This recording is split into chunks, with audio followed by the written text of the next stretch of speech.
Vincent and the Grenadines. We FM is SDG.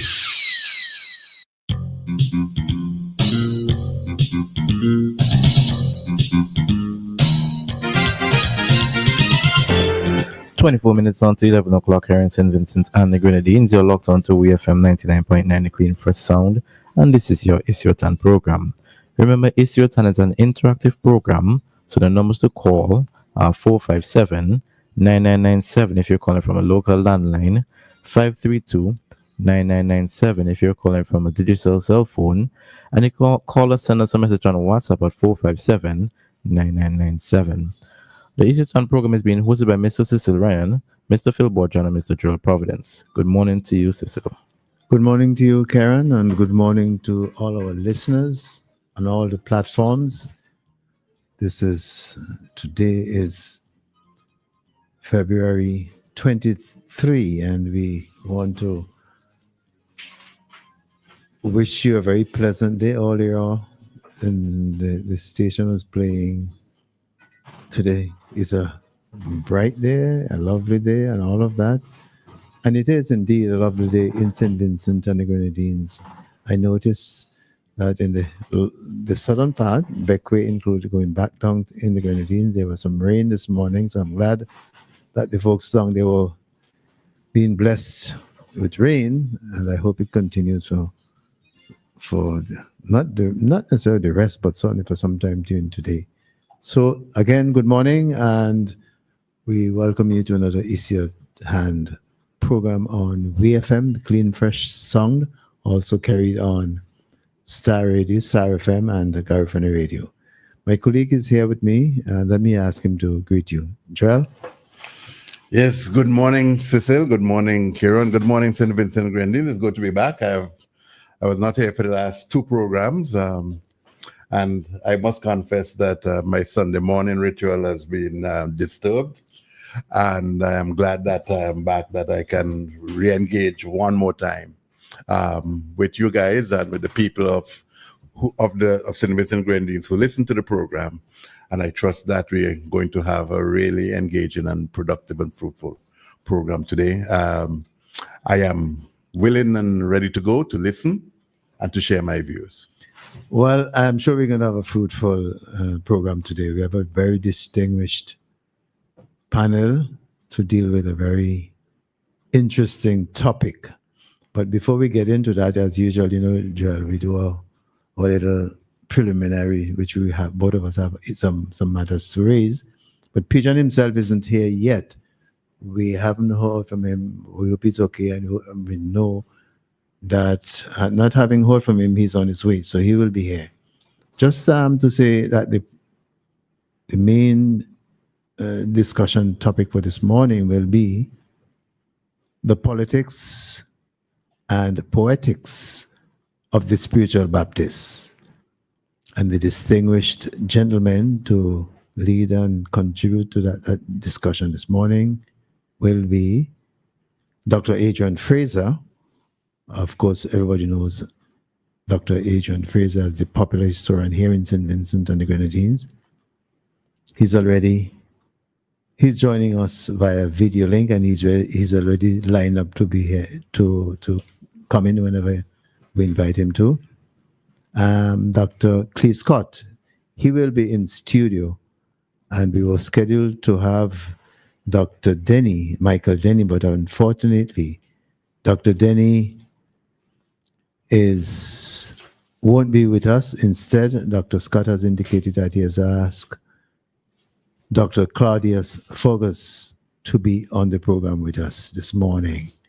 So we expect to have in studio Dr. Claudius Fergus and Dr. Cleve Scott. And Dr. Fraser will be with us by remote video link. All right, so that's how things line up for this morning. I was in brief conversation with Prime Minister Gonzalez last night, just a quick one, and he indicated that he will be following the program, the discussion, and he may wish at some point, so I'd prefer after the discussion, he may wish to make a contribution. So that's essentially how we have things lined up for today. But as I said, before we get into the full meat of that discussion, as usual, we have some preliminaries. I will go before Joel, because I think Joel is contribution will be more involved than mine. So basically, just to say that last week we had a very good program, Joel. I don't know if you had a chance yet to go back. The reaction to the program has been, well, many reactions to the program. I spoke with Senior Counsel Astafan. He called me and was saying that the feedback that he got is that a lot of people across the region, not to mention here in St. Vincent and the Grenadines, were looking or following the program, his colleagues here in St. Vincent and the Grenadines and across the region, and they all gave high marks to the contents and the way the discussion was handled.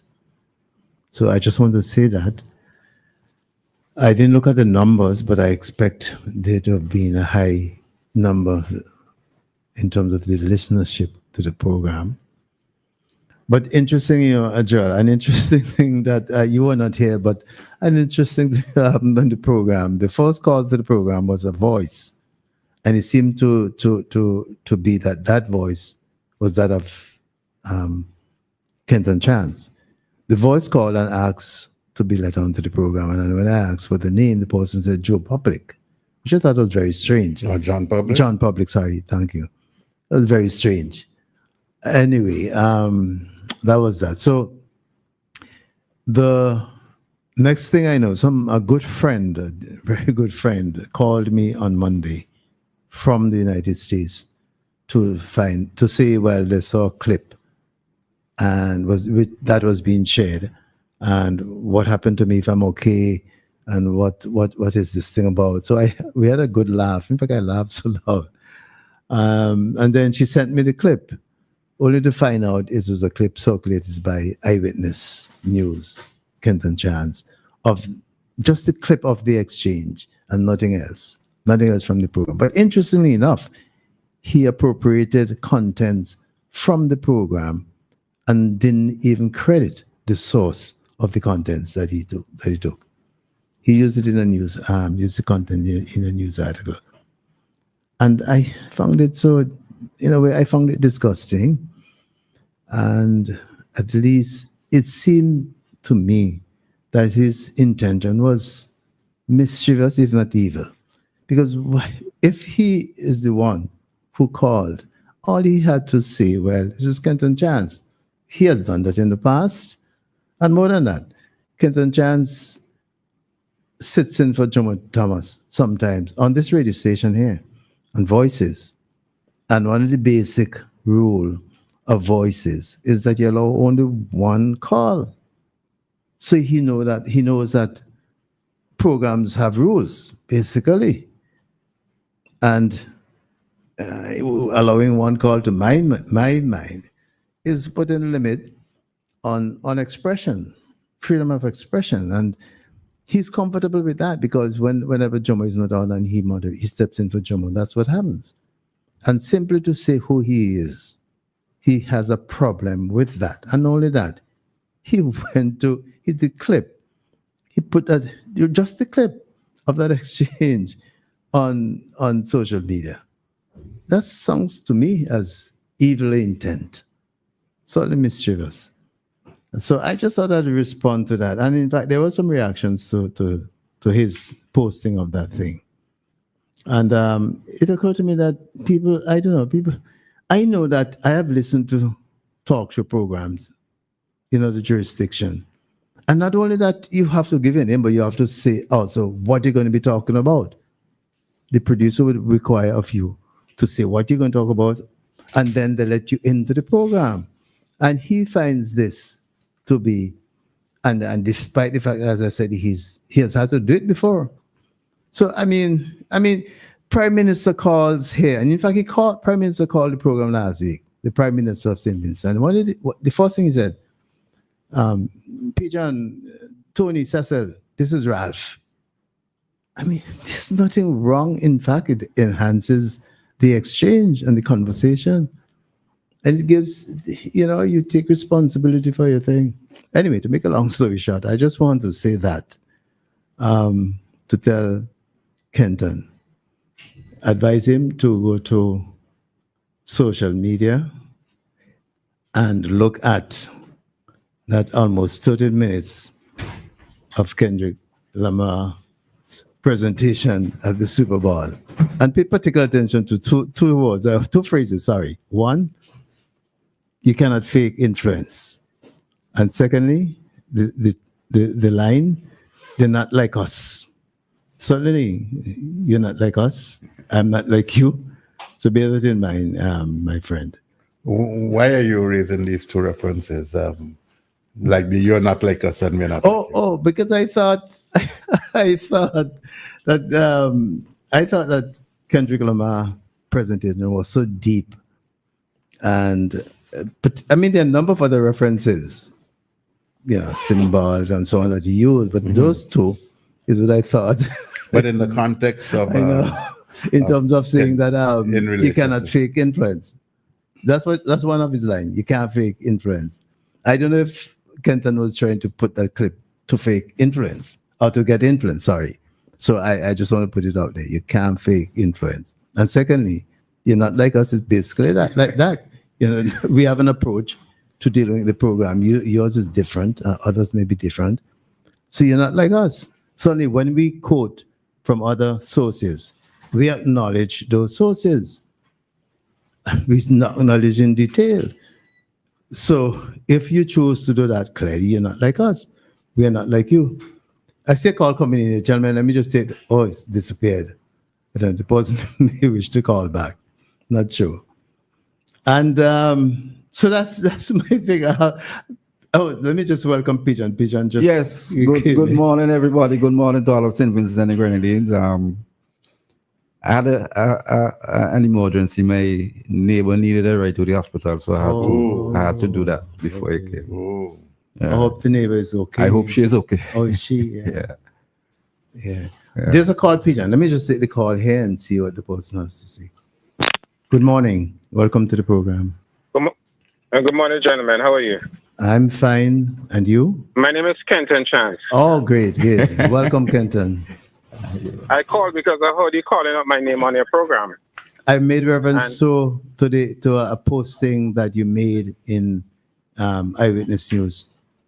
Somebody sent me the clip of a posting you made. Somebody made a clip. When you said clip, a what do you video mean? clip. And I went on your page and I saw it there. It's on your page. No, you didn't. You did not see any video clip on Eyewitness News. I'll cut it and send it to you.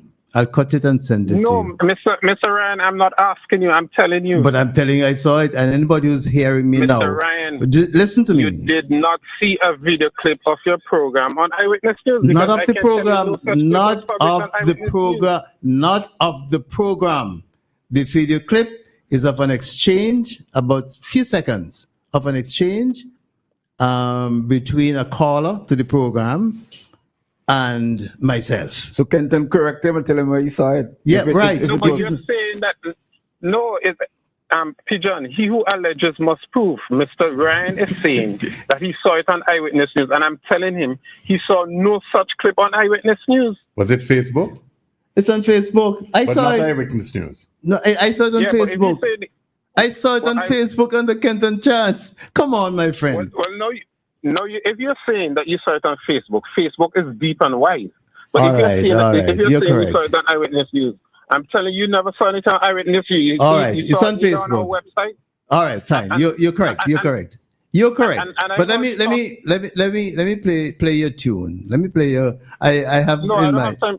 Well, No, you don't have to. you know, but you have time to call. Mr. Ryan. You have time to You call. have time to call now, but I don't have time to listen to music. If I want to listen to music, I will listen to music. All right, Kenton.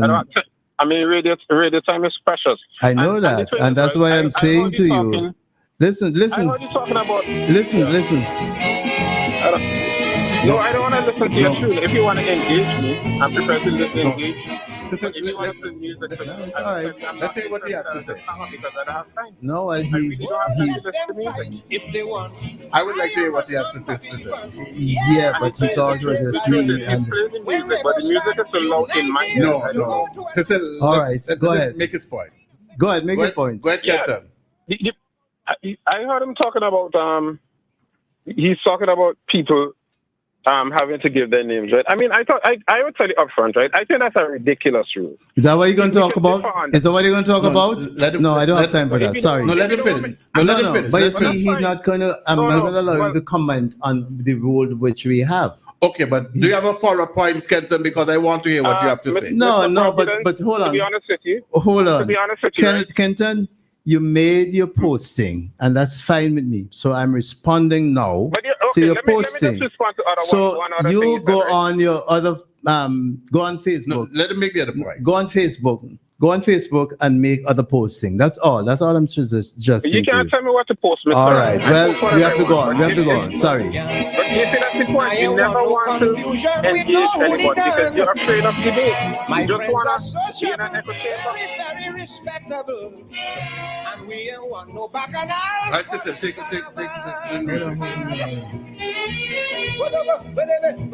Yeah, you don't want to listen to me. No, don't because wanna you've listen. made a point already. We have made the but you know, point. Mr. Ryan, that's the signature nature of your program when you're hosting it.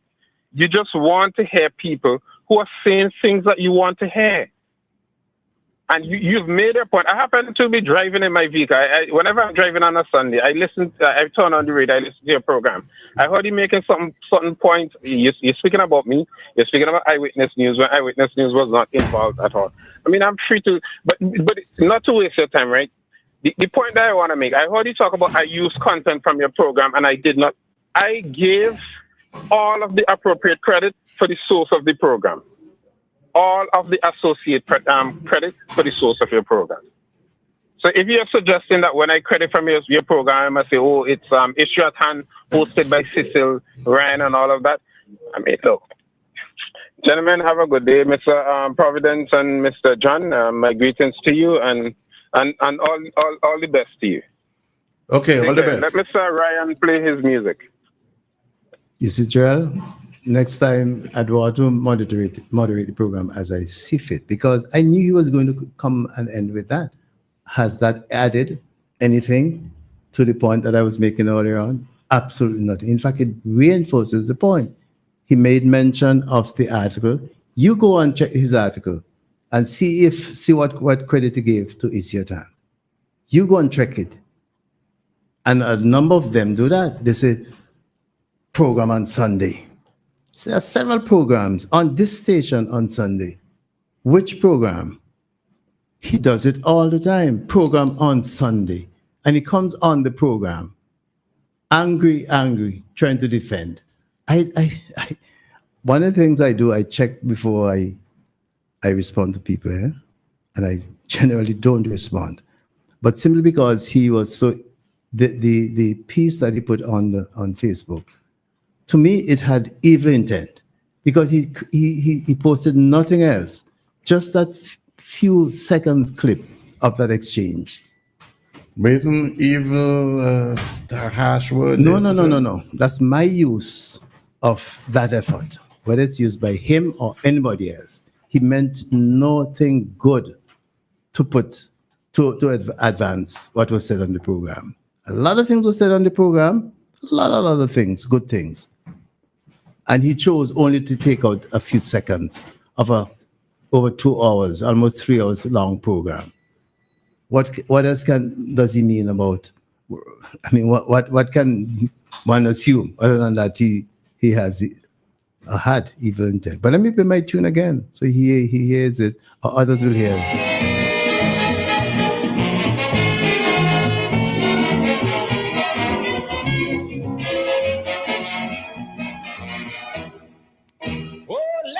Fight if they want. I am a non-participant. Yeah, after they rioted. When they go start uniting to go to a nightclub or a dance or any kind of bet is a big chance. You ain't sure to walk out from the place unless a dagger stick in your waist. I ain't no band, I ain't no gang, I ain't want no confusion with no hooligan.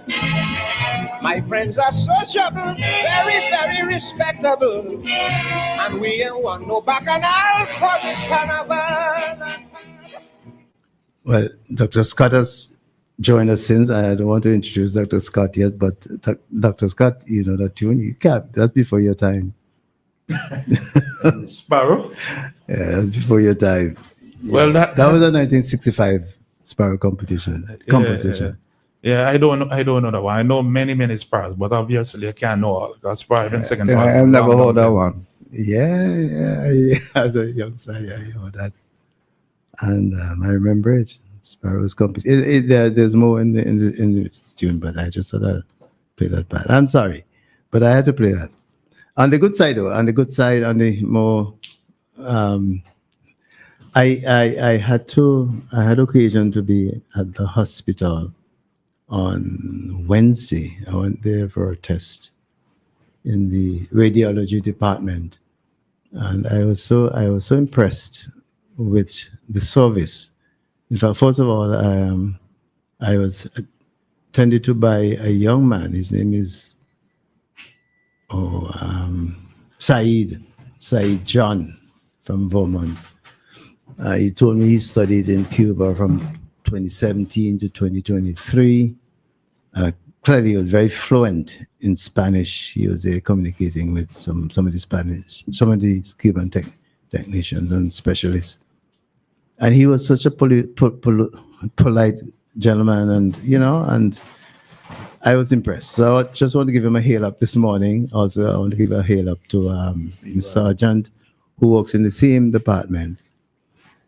And the others who were there, I was impressed that I spoke to the chief radiologist, Ms. Shavon Stewart, and invited her to come to the program next week to talk about the service that is being offered there at the hospital. So we can expect to have Ms. Stewart on next week to talk about the radiology service at the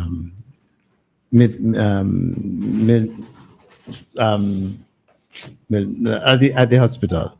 So she would come in next week to join us on the program. So again, hail up to all the folks at the hospital. You're doing a wonderful job, and especially those folks who I dealt with in the radiology department. So gentlemen, that's what we have lined up for next week. Miss Stewart would be with us.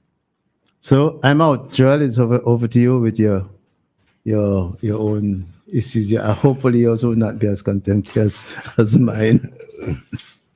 Okay. First of all, Pijan, good to see you. I don't know if you're going to Victoria Park this afternoon or this evening. I doubt it. But more than likely these days it will be streaming. And I have a political problem with the venue. Well, it's a bit controversial, and because I know that some of the folks from North Leeward in particular, and a little bit incensed about the fact that the All Leeward Secondary School sports meet is taking place in Kingstown and not say at Cumberland. At Cumberland, where it originated. But so Pigeon, that's your issue. That's my issue. Okay. Yeah. Okay, well then you can. Let me just skip that, and just one other thing before I go into the main thing that I want to talk about. Today is February 23rd, and 55 years ago, Dr. Scott, this day we've had the Cooperative Republic of Guyana came into being 55 years ago this day. That's when they became a republic after getting the independence 4 or 5 years earlier. So it's a deep significance, and a lot of persons do not appreciate the link between Guyana and St. Vincent and the Grenadines, recognizing that for some back in the 60s and so forth, there were Vincentians who went to Guyana to live and to work and so forth. And that even though that after like in the 80s and 90s, and given the troubles and challenges in Guyana, that some Guyanese came to St. Vincent and the rest of the Caribbean to live. Mr. Providence, I will send you a paper called immigration as a disaster management strategy. Way after the hurricane of 1898, 200 Vincentians went to Guyana to work and live. Great. So I'm certainly glad to read it, and of course now we're seeing what's happening in Guyana and the progress they are making since the discovery and of oil. And now we may very well see a change in the migration patterns of Caribbean citizens. Joel, just to say it for the listeners, I worked with Oxfam for 10 years, and we had an office there that I was in charge of. And when I went to Guyana 3 years or so after COVID, because COVID, everything was closed down, I could not believe it. Good morning, Chester James, if you're listening. Chester works at the CARICOM Secretariat. And the amount of skyscrapers, improved highway lighting. The first time I went to Guyana, it was all dark from the airport for 3 hours to Georgetown. There were garbage all over the place. But when I went this time, I couldn't believe it. And they have an Hard Rock Cafe. And the highest building then was a 3-story wooden structure. Yeah. The hotel that we stayed in those days, Cecil, when you walk the carpet and so on, it was a wooden hotel as well. Tremendous progress. Okay, one day we can talk about that. I hope to be going to Guyana sometime soon. Okay, the main thing I wanted to speak is going to take a couple of minutes, and let me. Sorry, you still have, Yeah, but it's important that I get through this. I have been away for a couple of weeks, and it gave me time to reflect on a number of things, especially on Sundays. So I basically and I'll read what I wrote last night, early this morning. Today, as we stand at the entrance to a new electoral campaign season, I feel compelled to reach out to each of you with this heartfelt appeal. Please forgive my presumptuousness, but what I wish to say comes from a place of well-meaning and profound love for St. Vincent and the Grenadines. As we prepare to elect a government for the next 5 years, a few persons have shared with me their concern about the growing polarization within our multi-island state. The adversarial and pull-down culture between and among the followers of our two main political parties has reached a point where it threatens not only our quest for social cohesion, but also our collective progress. We have so much to offer together. Our innate intellectual and creative talent, our ambition, our indomitable and resilient spirit, has seen time and again in the last 5 years, especially, and certainly before. We have our uniquely beautiful islands, the emergent tourism industry, our rich agricultural and agro-processing potential, and so much more. Yet we find ourselves too often mired in a divisive rhetoric that undermines our ability to unite and address the challenges we face. And by the way, in the song is played by Sparrow there, Cecil made mention of the criticality of unity. In this upcoming electoral cycle, I urge us all to consider a few things. One, fostering entrepreneurship. Let's advocate for policies that support local businesses and encourage innovation. Our economy thrives when we empower our entrepreneurs, especially those engaged in both small and medium-sized businesses, and those owned by nationals of St. Vincent and the Grenadines. Two, educating our youth. Education must continue to pursue a pathway that focuses on the varied skills and potential of all our young people. We have indeed been transformative in the last few decades especially, but our formal education system, along with our family institutions, must strive a little bit harder to build programs to not only promote entrepreneurship and basic academics, but also to instill a strong moral and social ethos among our young people, preparing them to be responsible, productive citizens, and letting them know that there's a seat reserved for each one of them at the table of progress and of a productive SVG. Three, promoting health and wellness. We must continue to advocate for and indeed build a first-class healthcare system that prioritizes wellness and preventive care, alongside the local capability for complex surgical procedures. We all desire to live longer than our ancestors. We also want to live better each passing day. The fourth point I want to make is building law and order. A society grounded in peace and justice is essential. We must work together to strengthen our legal systems and ensure that every citizen feels safe. Share your ideas, my dear listener, on how we can live and feel safer.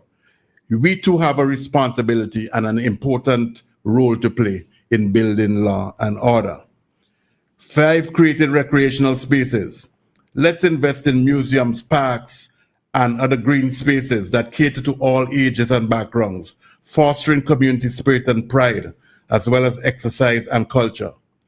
We must ask ourselves the question, where can we build and preserve our heritage and our environment? Your ideas count.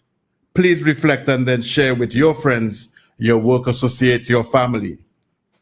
The 6th is embracing our cultural heritage. The spirit of the Garifuna and our unique identity should be celebrated and cherished.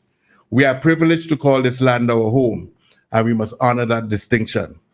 What do you think of our national pride as it stands right now? Are we doing enough to celebrate the Vincentian citizen? And I just want to go back quickly to last October. Given the pushing and shoving last Independence Day celebration at a very crowded Victoria Park, I actually had to abort my mission to get there and return home to view the parade and cultural presentations on television. But I felt good. I felt it was so good that night and the next day to be a Vincentian. And of course, every day since then and before, but especially so on those 2 days. Likewise, at the 3 T20 matches, West Indies against Bangladesh last December, and the turnout of the Vincentians to witness these games, even though that West Indies was soundly beaten. Even to celebrate Shafiq's heroics in Paris, or to talk to the people who live in the oft-maligned community of Glen, or to ground with the villagers from my parents' childhood, stomping ground in Spring Village, Colesill, Westwood, Trumaka, and Rosebank in particular. As we embark on this electoral journey, I ask you, the listener, how can we let our voices be heard just a little bit louder? How can we be a little bit less belligerent and more constructive in what we say and do? How can we encourage our politicians to listen to our needs and aspirations? It is time for us to come together, to rise above the noise of political rivalry, and to advocate for a future that reflects our collective potential, all of us who live here in St. Vincent and the Grenadines. Let us not forget that the power to shape our destiny lies within us.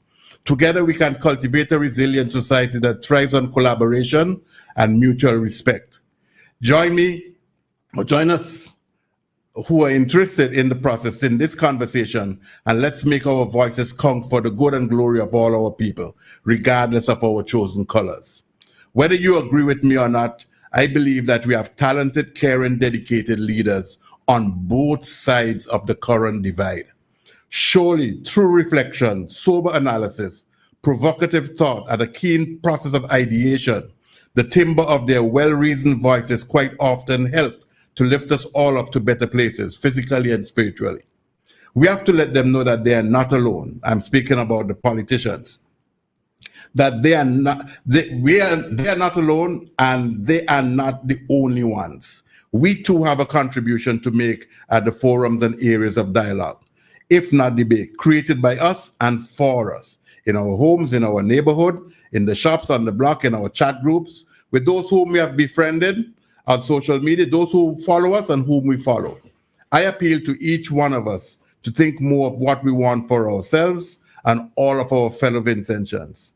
Use your channels, use your virtual town squares to ask questions and to share your thoughts and ideas for the betterment of SVG. Do not leave it to our political leaders alone. If they haven't said it often enough, I'm sure that they want to get our input when they formalize the mapping of the development plans for the next 5 years. After all, the People's Manifesto demands the participation of the people. And participatory democracy, Cecil, Pigeon, Cleve. Participatory democracy does not start and end with our single solitary vote on election day. So I conclude basically by saying, let's engage, let's discuss, let's inspire our leaders as they seek to inspire us. All right. very fundamental in terms of the poor in that statement. So that's it. Yeah. Okay. I don't know. I'm pausing because I don't know if any of you guys want to. A quick, very quick, very quick. What is the name of your document? Did you give it a name? Well, I just put an entitled address to listeners of Issue at Hand on February 23rd, 2025. That's it. But I didn't say anything about, but it's basic, in essence, it's an appeal. Well, I will name it for you. Is it Joel Providence Declaration on Unity within the Multi-Island State? Of All right, St. thank you. Vincent- Thank of you. St. Vincent Thank and the you. Grenadines. Thank Yeah. you. Multi-island, multi-party state. Yeah, all right. But it's a good statement, Joel. Yeah, thank you. We'd have to we need to come back to it though. Yes, I also wanted to. Not today. Yeah, I know. I Yeah. also wanted to hear P. John about, because I wanted to have something about what he's going to talk about before we begin in earnest and nothing about today's. No, I just thought, like many other people, that the event, All Leeward Sports, should have stayed in North Leeward or somewhere in the Leeward side. And North Leeward, Cumberland is the most appropriate venue. I just can't come to grips with All Leeward Sports being held in Kingston. But Kingston is also on the leeward side. Sorry, But I just been in the urban area.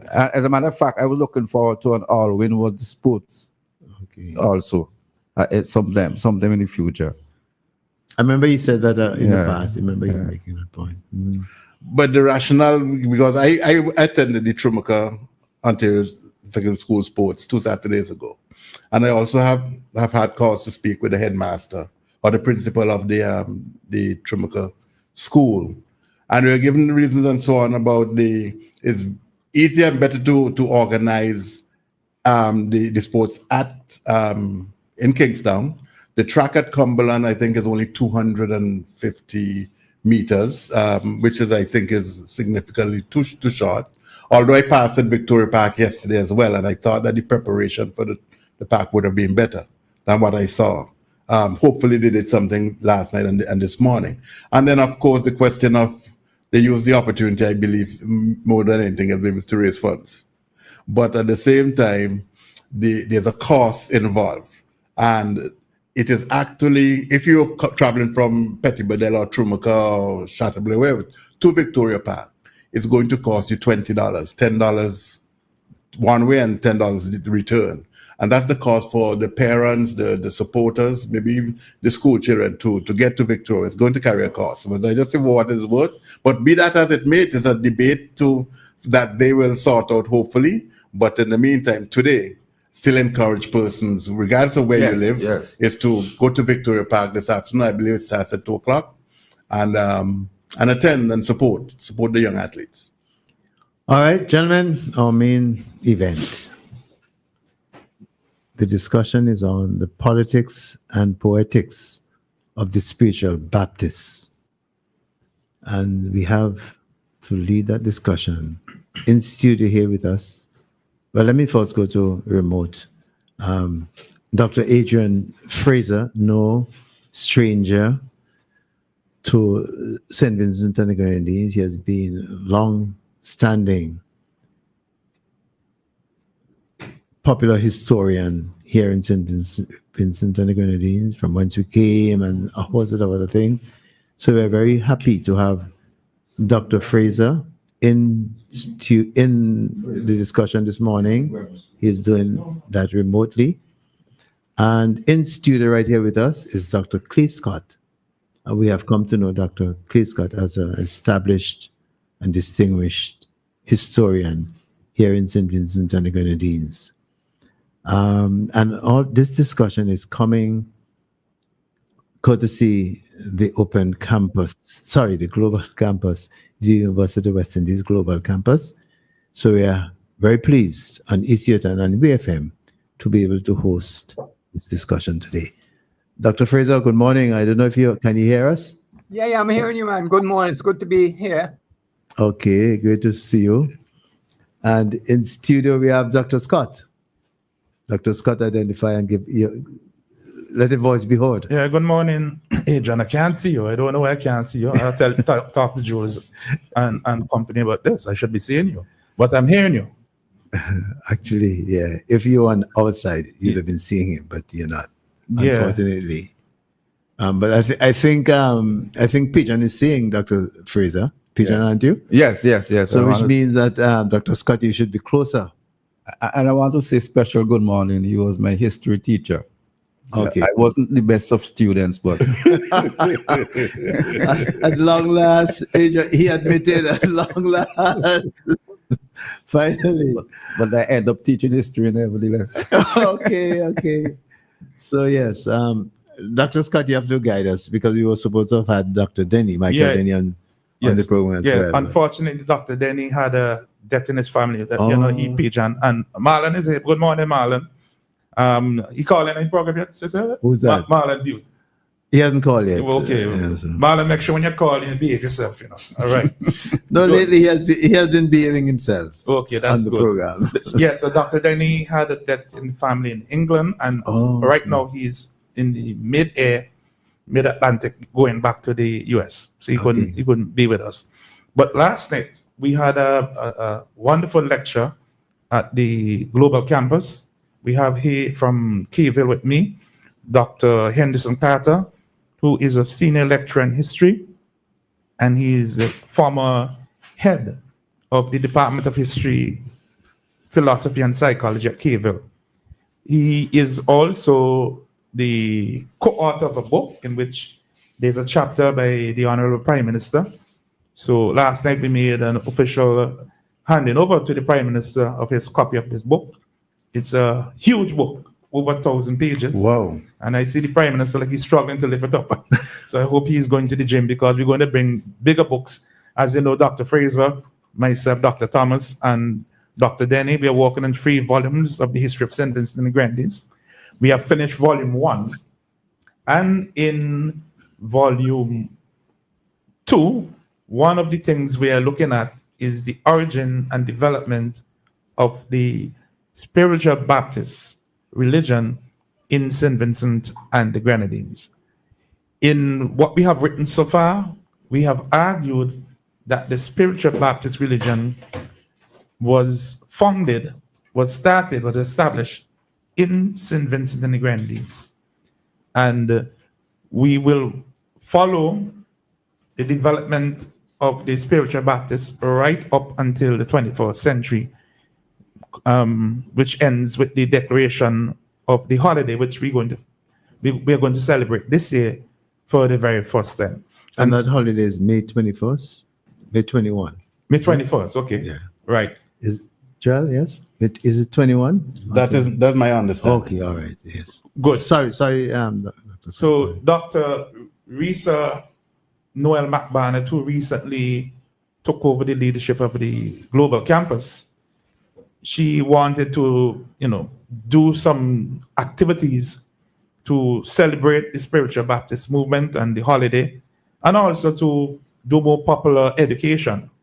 And she has been doing a magnificent job. We started with the lecture last night. We are going on to the Garifuna conference, Cecil, in a little while. And I know eventually you'll speak more about that on your program. And then we have the series of lectures that we are here to promote, starting with on March 6th at Calder School. What is that, the primary school? Or Yes, the primary school, Calder Primary School. We're going to start there, and we're going to have Dr. Gary Michael Denny, who the people in Bottom Tongue and people like Pigeon, who's his brother, call him Grubby, right, Pigeon? He's going to focus on the morning ground. The morning ground. Now, that declaration that Joel read a short while ago, and that calypso that you played a little bit earlier. Just before you go on, Dr. Scott, I wonder if you could just, I don't know if it's appropriate to ask you to explain the topic, the politics and poetics of the spiritual Baptist. That is what I'm doing. Okay, fine. Okay. That's what I'm doing. So the declaration that Joel just read and the calypso you just played all reflect how we see lives. Even the conversation you had earlier on with Kenton Chance. You have a vision of how things can be and should be, and he have his own vision. And it's not a matter of who is right or who is wrong. It's just a way of, we all need to understand, and sometimes we need to find compromise. So the Spiritual Baptists came out of the Wesleyan Church that we call now the Methodist Church. And in the Methodist Church, in the Wesleyan Church, there are certain rituals, certain procedures, certain way of saying things, poetics, the way you write, the way you speak, the way you celebrate. And there is an overwhelming body of evidence that demonstrates it is in the Wesleyan Church, first of all, that a lot of what happens in the Spiritual Baptist was practiced. Not that it was part of the Wesleyan, what you would call it, theology or standards or code of practice. Our doctrine. Or doctrine, right? For example, Joel is a businessman. He ran one of the biggest companies in St. Vincent and the Grenadines. And when I go into the store and I go to someone in aisle 2 and I say, I'm looking for screws, and the person point the finger, I say, I'm sure you wasn't trained to do that. I'm sure you wasn't trained to point your finger. I'm sure you would said, you were trained to say, good morning, please follow me, I will show you. Because there must be some code. Good. All of this for the Spiritual Baptists emerged out of the Wesleyan Church. Then the hymns that they sing, which would be the melodies and the lyrics, a lot of the hymns came out of the Wesleyan Church. But there are some things that were different that they invented, which was mourning. So Dr. Denny is going to speak about mourning, and as a historian, he's going to reflect on the historical record that tells you about mourning. For example, the plants that are used in mourning. One of the plants is called the cordillean, which is that you have a red one and a green one. And historically, these were used to mark boundaries. The plantations used the green one, and the enslaved people, and then later on the free black people, use a red one. And for some reason, the Spiritual Baptists incorporated that red one into their ritual. So when you go and you see they have the service or the morning, you see the red one. Is it that they are marking the boundary in Jerusalem or the hay after? These are the kinds of things that Dr. Denny is going to explore in his lecture. Cecil. All right. Interesting. I always wondered why the red one and not the green boundary marker. All right. So, Dr. Fraser, are you there? Dr. Fraser, are you hearing us? Yeah, I am. Yes. I don't know. You can come in anytime, but I'd want you to, if there's a particular, well, you can come in now, actually. No, well, let Cleve just finish. Okay. Talking about the programs. Okay. All right. Yes. So that was the program for. That's the first section. The second lecture is Dr. Fraser's lecture, which is going to be at the Global Campus in town. And the final lecture, which is on May 8th, it's going to be in Rose Hall. And I deliberately decided to take this lecture to Rose Hall, and I thank the Rose Hall drummers for agreeing to host it. It's going to be at the Community Center in Rose Hall. And that one is on the music. It's on the musical traditions of the Caribbean and the Spiritual Baptist religion. I'm going to use a lot of Fireman's music, including one that I have the privilege to work on for 2025. Yes, Joel. Oh, sorry. I just wanted. No, I didn't want to interrupt you. I just thought, as you mentioned, Fireman. Just Sunblaze also had the song "Lonesome Road" from 1974. Yes, we have Sunblaze. So yeah, we have Sunblaze. So Mona. Yes, yes, we have. Yes, and we have Shakin's poem about the Baptist funeral and all of these things. So that's how the poetics come into, because Shakin is a poet, and he inscribes into our popular memory about phenomena. Of course, we have the volcano suites, but in this case, about the Spiritual Baptist funeral. And I'm going to demonstrate how certain musical motifs that originates out of the spiritual Baptist is in our popular music, not only in St. Vincent, but also in the Caribbean. More so, St. Vincent, Grenada, Trinidad and Tobago, and further afield. You know, I remember in a conversation some time ago, Willis William made up an interesting point. He said he was going up into Sharps to a spiritual Baptist event. I don't know if it's a church. And he heard the most melodious bass sound. And when he got to the place expecting to see a bass guitar, it was spiritual Baptist worshipers they were using their voices.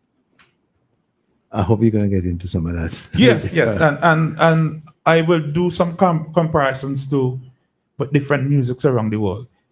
One of the things about being a scholar is you always have to be careful what you're going to argue. You have overwhelming evidence. And sometimes when I speak to other colleagues in the music industry and I try to explain certain things to them, they find it very difficult to understand. For example, if we go to South Africa during the apartheid period, from the late 19th century, where workers were coming from all across Africa to work in the mines, the gold mines. Everybody here should know on the radio, should know about Rhodes. P. John, remember which Rhodes is? The man who gave the money for the Rhodes Scholarship. Yes. No, which Rhodes, P. John? Let's see how good it is. I can't remember the first Well, name. P. John, I thought he was Rhodesia in them days. Cecil. Cecil P. Rhodes. Yeah, He yeah. founded Rhodesia, but he Right. owned the mines also in South Africa. Okay. Yeah. And they brought workers from all over. And to accommodate the workers, like what we are doing out Annisville, where we want to build a modern hospital, or where we are building. I have to use my correct verb because Joel, my old teacher, might punish me. He taught French, right? They came together and they created a new form of music, which we know in the music, for example, of Paul Simon in the Graceland album, which we know, for example, the complicated melodies that we associate with Houston Masekela. Then there's another form of music that came out from Miriam Makeba. You see, listeners, this is very informed, right? But they call it Maridi music, a form of jazz that is different from what in America. The point is that the scholarship we're doing is to do what Joel said in his declaration. Is to do what you were discussing earlier. We have to find ways to uncover and package and put it to the people so they could understand that St. Vincent and the Grenadines is a special place. There's nothing wrong with here. It's the only place in the world we say, Pijan, Missy Pijan again, go straight. Pijan, this is my foot. Pijan, this is my foot. What do you call on the in St. Vincent? This is my Bottom foot. bottom foot. What do you call it in Jamaica? It says, Foot John, bottom. only place in the world that says Bottom foot. is St. Vincent and Grenadines. So Adrian could tell us about his second lecture, which is going to be at the Global Campus in Kingston. Yeah. So yes, Dr. Fraser, over to you. Yeah, well, I am looking particularly at the resistance and the attempts to repeal the ordinance which was passed in 1912. And I'm going to pay particular attention to George McIntosh, because what had happened is that by the 1930s, particularly after the riots of 1935, the whole atmosphere changed. So whereas in 1912, when the ordinance was passed, the newspapers strongly supported the passage of the ordinance, by the 1930s, after the riots, we began to see a change, and the newspapers, which by that time were owned by people who were members of McIntosh's group, adopted a different kind of attitude. So I'm going to focus on that within the context of what happened after 1935, because 1935 is important. Well, the 1930s are important not only in St. Vincent, but throughout the Caribbean. And at that time, what we had was really a movement towards adult suffrage, which we got in 1951. So it was in the context of that I'll be looking at the attempts by McIntosh and by others to repeal the ordinance and to allow the people to be able to practice their religion as they like. So I'm looking at that within the context of what was happening in the 1930s. So I was going to ask, where do politics and the poetics merge? And when you say politics, what exactly are you referring to? Is it Well, the politics is what was happening with McIntosh. The ordinance was passed in the Legislative Council, and obviously the repeal of that would have to come in the Legislative Council. We have a change in the whole political dynamics from the 1930s. And so I'm going to look at what was happening and the reaction, particularly of the established churches, to the attempts by McIntosh and by others to have the ordinance repealed. And not only that, but the fact that the churches found themselves at a particular point very divided, particularly as they approach 1950. So it is within that context that's where the politics comes in. okay, gentlemen? Was there a phenomenon where there was a parallel system where worshippers worshipped in the established church in the morning and went to the spiritual Baptist meetings in the evening? Well, that is something which continued up until recently. And one of the things about that is just after emancipation, you had a number of people, and I think Cleve might say something more about this, a number of the blacks who had been enslaved who attended the Methodist Church, and we have diaries of some of these Methodist missionaries speaking about the role which the blacks were playing and the way they regarded the religion. And what would have happened after emancipation is that those people who were formerly enslaved, if they wanted to get their children into school and they had to indicate the religion they belonged to, Shakerism would not have been accepted. So they would have mentioned the Methodist religion, which at that time would have been the more popular religion to the people who were formerly enslaved. But their traditional religion would have been the Shaker religion. And there are occasions, and we would probably speak about that later on, when some of these people were actually expelled from the Methodist Church and they began to establish their own churches, some of them in remote areas, but in a number of the villages. So that is what was happening. So many of them, they would have been regarded formally as Methodists, but because of the hostility to the Shakers or the spiritual Baptists, then they would regard themselves as Methodists, one of the established churches, but their religion that they practiced would have been Shaker religion. So up until I think recently you had that thing. Maybe it still happens where people go to not only the Methodist, probably the Anglican Church, but they're also really spiritual Baptists as we know them today. Interesting. Yes, Dr. Scott. Yeah, we're going to have joining us briefly, Cecil. You would see when I come up. Irika Jelani. She's a PhD student in cultural studies, and she is a member of the Spiritual Baptist Association in Barbados. Okay. And she's researching the Spiritual Baptist movement and plans. But is she joining us via? She would join us via video link? Yeah. So you sent it to her? Yes. Okay. Yeah. So you see when she comes up, and we could take her quickly. I won't be Yeah. Karen is doing that, Yes, so he yes. would bring her in. Whenever. Yeah. Yes, Jolly. Oh, sorry. Yes, I wanted to direct, well, either to Dr. Scott or to Dr. Fraser. Most of the primary schools in St. Vincent Grenadines, as in the 1950s, 60s, and so on, were either associated with the Anglican or the Methodist churches, I assume. I don't know what percentage were linked with the churches and what with the government owned true and true. But I just wanted to find out whether or not, were the Shaker Baptists involved in education in any way, specifically in the formal education system, or they weren't allowed to. I have never seen any evidence of that because Shakerism was illegal until 1950. Adrian, was the exact date? 1950 something.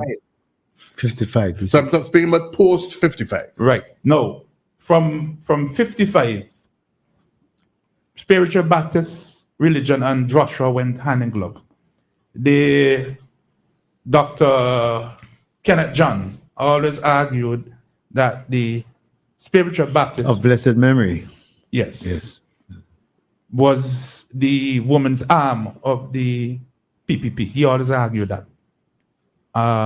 And that's part of the reason he argued why they call Ivy Joshua Mommy Joshua. Okay? So when Joshua started building more schools in the 60s, you essentially had a coalescence of forces. All right? And you're correct. Almost all the schools were either one religion or the other. And there's a long historical reason for that, which we are exploring in volume 2 of the 3 volumes, where we are looking at education. And Dr. Fraser wrote a substantial part of that.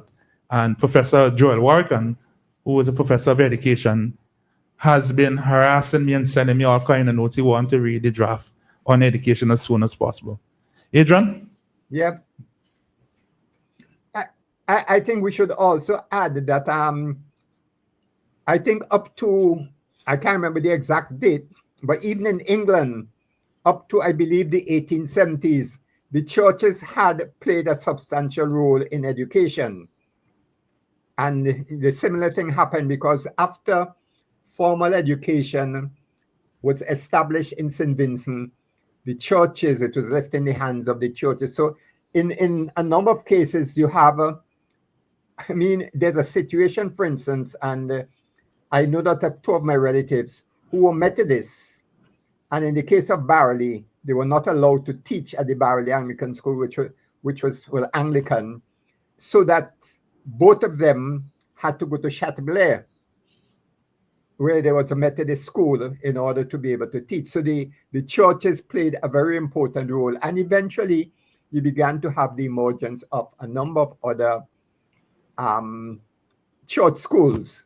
But I can't remember the exact date when that stopped. But in the period immediately after emancipation, the churches actually controlled education in St. Vincent.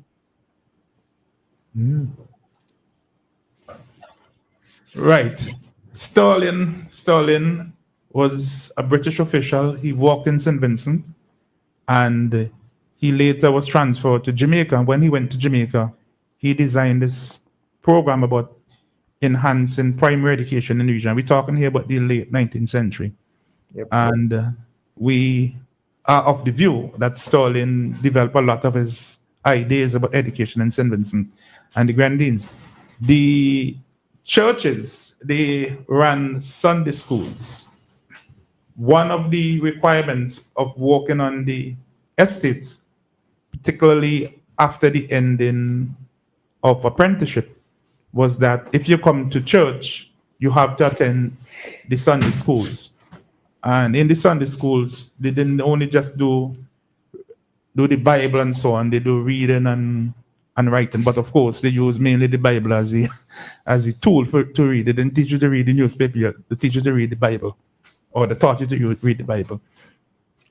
Actually, I've heard stories that indicated that some people actually learn to read by reading the Bible. I know of a number of cases in my village where people would tell you that's how they learn to read. They read the Bible. Right. So is Irika honest yet? I don't want to keep her too long. No, well, She has to go and conduct her spiritual Baptist service. Oh, I see. Well, carry on. I'm just going to alert. Yeah. Well, let me ask a question in the meantime. The whole issue of speaking in tongues, was this a feature or is this a feature of the spiritual Baptist religion? And how do you begin the whole notion of speaking in tongues? And then also I want to link that with the Pentecostal church, because I recall as a young person growing up in New Montrose, not too far away from the Faith Temple Church, that sometimes you used to hear them practicing their Christian religion, and they were also at times speaking in tongues. Is there a link between the two at all? Or how did the whole concept of speaking in tongues and the spiritual Baptist come about? There are a lot of anthropological work on this issue. For St. Vincent and the Grenadines, the oldest anthropological work we have is a journal article written by a Branch, who was a medical doctor, young medical doctor, white medical doctor from England. He worked at the Kingston Hospital, then called the Colonial Hospital. And for some reason, he founded his business to go on Mako, let me use the Vincentian word, to peep or observe, as we would say in anthropology. And he wrote this thing, this piece of critique. And in it, he mentioned the speaking in tongues. After him, there were a few anthropologists that came, and they all made the observation. Now, there is another anthropological piece that speaks about trance, that by going around in circles and dancing and spinning around and shouting, that you can enter in a trance. There is no, in other words, there's no definitive scientific explanation. Some anthropologists insist that it is just imaginary, that people just imagine it. Okay? And these are the kinds of things Dr. Denny would unfold in his lecture. Now, the question is, for example, rhythms. I see people say they are reenacting Shango or spiritual Baptists, and they started to sing all kinds of things with their voices. But in what they're doing, in my opinion, I cannot hear authentic melodies, authentic rhythms. Like, those are the ones that are embedded in mine, because, like Joel, I ain't live too far from Faith Temple, and I ain't live too far from Spiritual Baptist House. Brother Eddie, good morning. Hope you're listening in Montrose, Monkey Hill. Right? And everybody remember Free. Yeah. Zion Hill, you know? And of course, in the late 80s, early 90s, we had a lot of Spiritual Baptist services coming over the radio. The point is, some things you cannot explain scientifically. You can't explain scientifically. It is like the carvings in the cave down at Bukama. Dr. Earl Corby took me there and he gave me all kinds of stories. And when I went and I dig and I multiply and add up, it don't make any sense to me. I'll give an example. Fort Charlotte. When I was a little boy, they take me to Fort Charlotte. Fellas tell me, oh, the cannon's pointing inwards to repel the Garifuna. But when I became a historian, I had to write on Fort Charlotte and I had to dig up how many cannons were there, how many men were there, how many women were there. And I see when the fort started construction, when they finished construction in 1806. When they finished construction in 1806, Garifuna was no longer a threat. Yeah. In fact, in 1804, they passed a law. Adrian, you there? Yeah, I'm listening. Yeah, in 1804, Adrian, they passed a law to disenfranchise the Garifuna, right? Yep. So somebody invented this myth that the cannons were pointed inland. But then when I started to study the first, what we now call the War for Sovereignty, we don't call it the Carib War in the first volume that's coming out. We call it the First War for Sovereignty. and the Second War for Sovereignty. We do not call it Carib War and Carib War. When I studied and I saw how many men they brought from St. Lucia, the British, and they landed them at the VG, which we now know again as Annisville, right? We say VG Highway, but people don't call the area VG, right? When I looked at how many men they landed there, and these troops moved from the VG to Dorchester Hill, where we had that famous battle.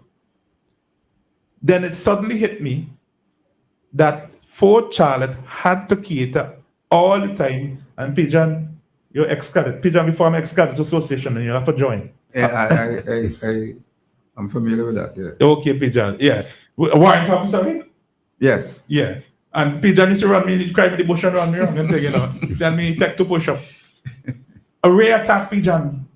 You have to defend yourself from the rear. And the only way to do that is to put cannons facing the rear. Okay? In other words, some of the myths about the spiritual Baptist movement, that is what we're trying to unearth. And we have unearthed some of them, and we want to share it with the wider public. Incidentally, just giving up. Could I just add something about this speaking in tongues? Okay. There's another aspect of it. And this has to do with the fact that the English people, whoever they were, never understood what these people are singing or even talking about. And that went through even during slavery, when some of the enslaved were singing songs which were very critical of their masters. You have Carmichael, Mrs. Carmichael, who was the wife of a planter and who was in St. Vincent for 2 or 3 years, speaking about this. And she said they were talking a lot of nonsense. She couldn't understand what they're talking about. And so that is also another aspect of the speaking in tongue. They never understood what these people were saying. But this is only to add to the point which Cleve was making, which is the valid point about it. Mm-hmm. I also wanted to add to what Cleve said about the whole question of music. Now, when Nelson Mandela was released from prison, I happened to have been invited to a spiritual Baptist prayer meeting. And when I went there, they were trying to show links between what was happening to them and what was happening in South Africa. And also remember that 1912, the year of the ordinance, and 1912 also relates to the African National Congress in South Africa. But when they were singing a lot of hymns or choruses, which I'd never heard before. And they were making that link between what was happening to them or what had happened to them and what was happening in South Africa. And although when we're speaking about the effects of the ordinance, we tend to talk about the number of people who were arrested, we have a statement which one of the spiritual Baptists gave to a researcher. And she said, and I just want to quote it because I have it here. She said, they used to persecute us like in the days of Saul. At meetings, you couldn't shout. They would imprison you, take you under arrest, and make a case. One Sunday, there was a baptism, and from it, they were in a meeting. Some police arrest and beat them. They had cattle cats. They handcuffed them and threw them in the courts, in the carts, like beasts. Some got away and run and hide. Some got 6 months, 9 months, 4 years. So all part kind of persecution. And, I say this because it reminds me of what had happened at that spiritual Baptist prayer meeting when they were showing their links with what was going on in South Africa. Mm-hmm.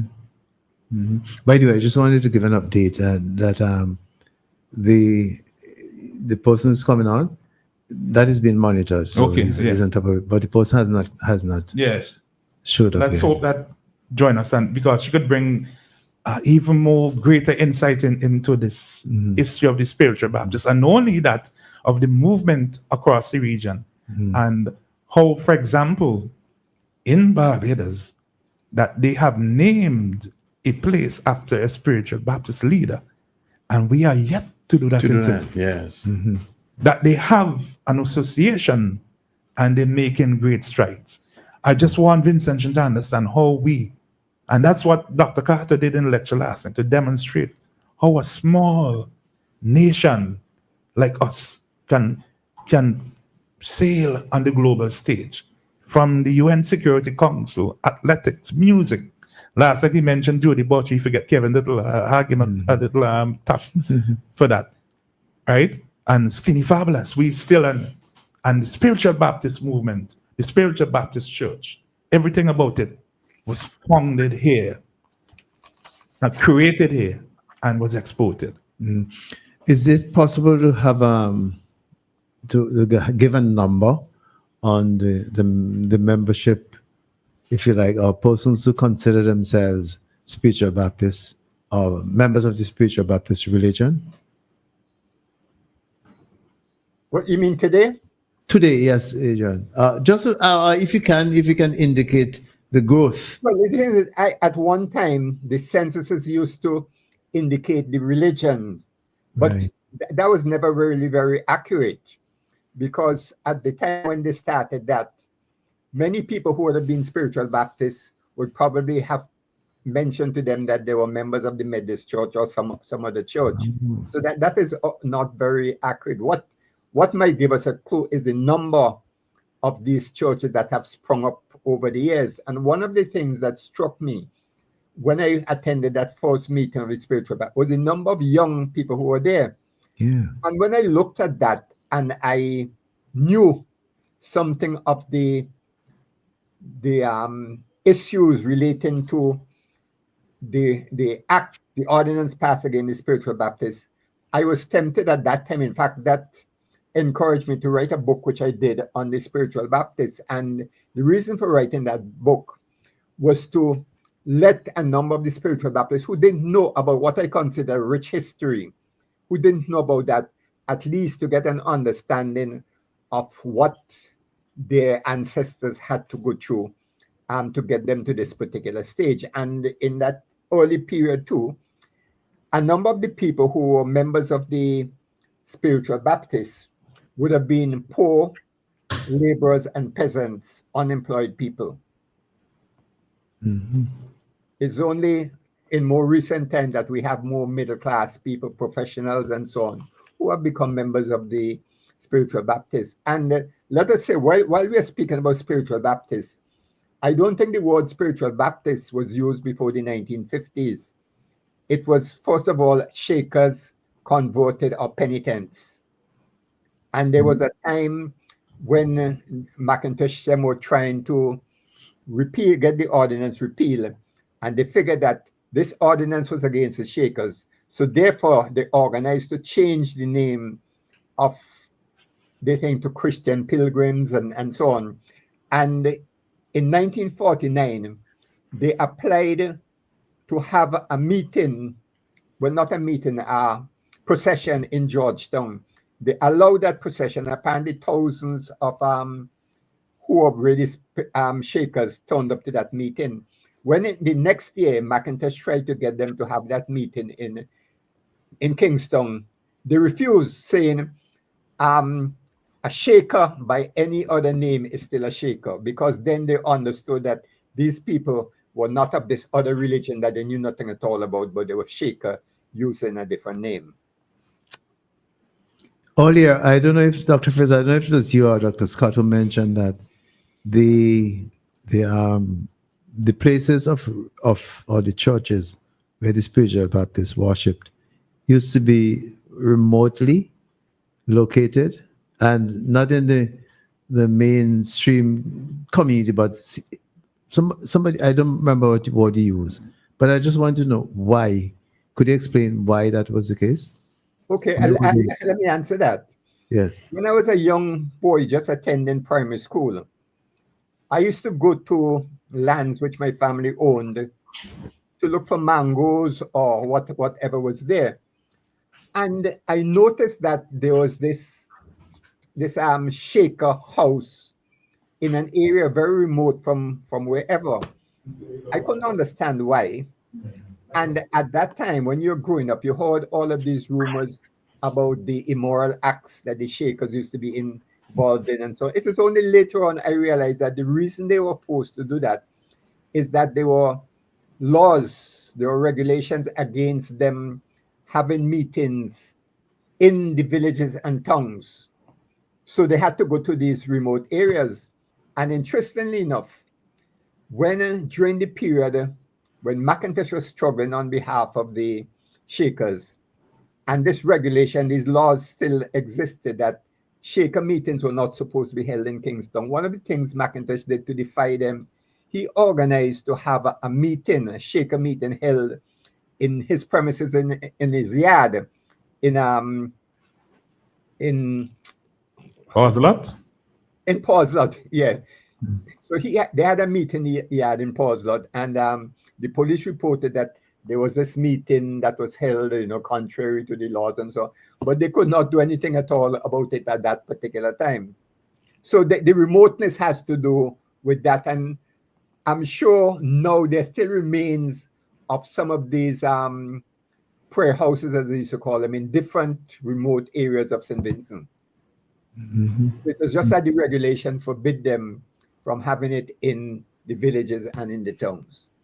Yeah, and we have a list and site of all the houses. Dr. Fraser has the information, which would be in the same volume that we talk about, the volume 2 of the National History of St. Vincent and Grenadines. We have all the records of how many persons are arrested. We have names and so on. Okay. Mhm. So it was really, if you like, a resistance struggle. And not only resistance, but also to assert their own right in the spiritual Baptist. Yeah, the fact is, let's say from the period of enslavement right up until just after the Second World War, 1945, thereabout, the colonial society was very, very repressive. In fact, in the volume 2, we have found the very first major labor protest in St. Vincent. Remember, slavery ended in 1834. You had apprenticeship, right, Pijan? Pijan, you sleeping? I thought you said Dr. Fraser taught you. Yeah. And then you had apprenticeship. So we have argued that full freedom started in 1839. And although we had full freedom, we had what we call unfreedom. Could you explain We have Pijan could help. Pijan, No, but Pijan, you're The expert, sir. Yeah, exactly. You are. Okay. Unfreedom is a state where freedom is supposed to exist, but all of the conditions do not allow you to enjoy this freedom. For example, you're supposed to work from 6 a.m. to 6 p.m. And when 6 p.m. come and you're trying to take up your tools, the overseer asks you where you're going. You have to continue to work because they feel that they need to get more out of you. Or for pay. Did you get paid for the extra work you did? No, you're not getting paid for an extra work, sister. Okay. Right? For example, again, your children live with you on the estate, in the estate cottage. They say either you send the children to work or you have to pay a higher rent. Okay? Or they set up a shop in the estate and they have a system called the trucking system. Trucking, T-R-U-C-K, truck system. Truck. Where to get your food items that you need to buy, and not talking about yam and potato, you grow those. We're talking about rice and corn. And rice and corn became very popular staples after the ending of slavery. You go to the shop, you take these things, when the month done or the week done, you go for your pay. They stretch out their hand. They have nothing to give you. They say you owe them. Because they put any kind of price they feel like for these items. And they tell you, well, if you work on Sunday, If you walk on Sunday, then we will give you a pound of rice. That's a state of unfreedom. Things like these. Okay. Right? So we found this protest in 1846. And the funny thing is, the heart of it was Victoria Village, Calder, Carapan, Diamond, that circle. And that circle right down to Adrian, we had all the fires again, remind me. Oh shoot. Fay Hall, right down to Fay Hall. That circle. Okay, yeah. Mhm. And the funny thing is, the spiritual Baptist church religion emerged from that same geographical era. And if you go back to the Hansard, where the Prime Minister was debating this bill, he always made mention of the point that I make, that I've written about, that it must have been the socio-economic conditions at the time that really drove the people to this religion as a form of relief. Not that I'm being a Marxist scholar, but for me, it is only reality that in the Vincentian tradition, Joel, when you can't take it anymore, you say, play the calypso, but use your pause and say, well, I leave you in the hands of God. Right? I leave in him. Because Vincentian, up to today, are very God-fearing people. That is why the crime rate or the murder rate could be much, much higher. But people in St. Vincent, in fact, do exercise a level of civility. And Joel's declaration is calling for us to continue to exercise or even enhance that level of civility. So that area, the geographical area that you described, was more or like the epicenter of the spiritual Baptist. Adrian, write down that word. That's the word. That's a good word. The epicenter. Yeah. But what I wanted to why was it so? Why did it happen? Why wasn't it because Clare Valley or because of the conditions? And again, listeners and viewers, look at where the East Indians were brought That's what I wanted to ask, to work. yes. Same place. Right? And it was very clear, it's documented, which you're going to see in the histories that we put in, that they said, these people giving us too much trouble. The time man in Porter, he went to Victoria Village, Porter. Can't remember his first name now. Porter family, about 3 of them. He was a member of the assembly. The only good thing he did, he gave us the land for the Kingston Cemetery towards the end of the 19th century. Kingston Cemetery, he gave the government at the time the money to buy Kingston Cemetery. That's the only good thing he did. And Porter, the people on strike for raise of pay. They on strike because Porter decided taking away the rum ration. Porter got the assembly to pass a law. Because at the time, in across the world, there was this movement growing up of not tolerating rum drinking. And in that volume, Adrian, Adrian, just take a small drink every now and then, right, Adrian? and you don't. Not a small one. Yeah. And you don't. Me? Mini one. The whole world Oh, knows. Adrian just said big one. The whole world know that I'm a rum drinker. I am a rum drinker. Right? Okay. You never hear anybody say, oh, I had a wonderful glass of rum. Right? If there's a cocktail, what do you call? A glass of wine. And I found this speech from this fella who was a rat killer walking on the same Carl estate with this man, Grant, who brought in this rum, this movement. I don't even call the word to confuse people. It's a movement that they form globally, and he had started one in St. Vincent say he mustn't drink rum. Yep, right? And he telling the rat killer he must stop drinking rum. The rat killer tell him, anytime you stop drinking wine by then, I gotta stop drinking my rum. The point is about elitism.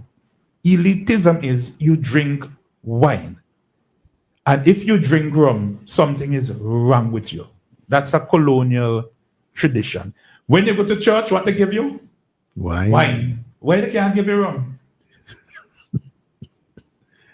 right? So they cut the rum ration, and the workers go to the administrator, which is the government, the British government representative, tell them we want back with the rum rations, right? Or y'all give us more money. How you gonna take away the pork visit? The pork visit, how you gonna take away the benefit and not give us a salary increase? It is effectively a salary decrease. That's what they did, because it came out of 1846. You have what we call the Sugar Duties Act, and Pigeon over there shaking here because Pigeon taught all these things. Where in Europe they were making sugar from beet and they equalized the duties so that sugar from India and other places could become cheaper in Britain, and it had an impact on the region. Good. Both are gone up there upon the horse. He had a meeting, he and the horse. People say, give it back, I'll pay with my money. And Peter must Porter must tell him something, and a woman take 2 stone and knock him off the horse. A woman take 2 stone and knock him off the horse. And when Porter reached back home, Porter said, you see these listeners fill in the blanks, so and so and so. I go and do for them. And he immediately goes into the colonial parliament and demand that they bring in immigrant workers. They didn't want Indian, they wanted Chinese. They didn't want it Chinese. They wanted Africans, because Africans, it beats about them. And the British said, no, we're not allowing you to bring in the Africans, because in Britain there's a strong anti-slavery movement at that moment. Strong anti-slavery movement, because slavery is still in America. And the British anti-slavery movement is targeting America, and the American anti-slavery movement is watching the region for examples to show the Americans how they should treat black people, why you could go to emancipation. And so they brought in the workers, East Indian. They brought in Madeirans. Yeah, I just let me just add, Dr. Fraser. in relation to those disturbances in that area, one of the other things that we have to remember is that some of the early free villages were in that area. And of course, some of the persons who had left the estates and set up free villages, at times they would work on these estates. And we think that that also influenced what was happening, because these people who had moved away from the estate, they had more power in that sense, because they were not dependent on the estate. Yeah, the first free village was Victoria Village. Yeah. And within 5 or 10 years after emancipation, around 1840 or so, no less than 200 blacks had bought lands. The funny thing, and Joel will like this, because when I hear people say black people can't run business and black people don't like one another, that's not true. At Victoria Village, 3 and 4 and 5 men came together and bought huge portions of land.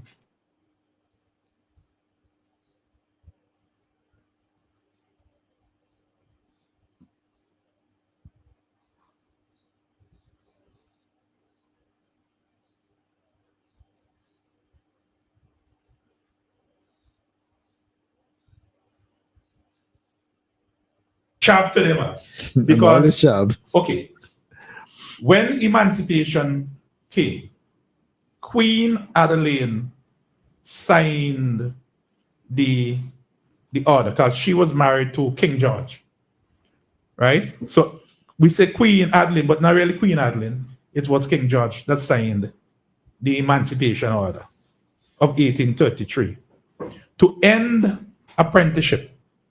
Queen Victoria signed the order because King George had died, and she ascended, that's the word, Pijan, to the throne. She became the royal. Just like King George was the Mad King? I can't remember. Because Victoria was the daughter of... Yes. So you're right. And that Queen Charlotte was also the wife of King George, I think. Right. And Fort Charlotte was named after her.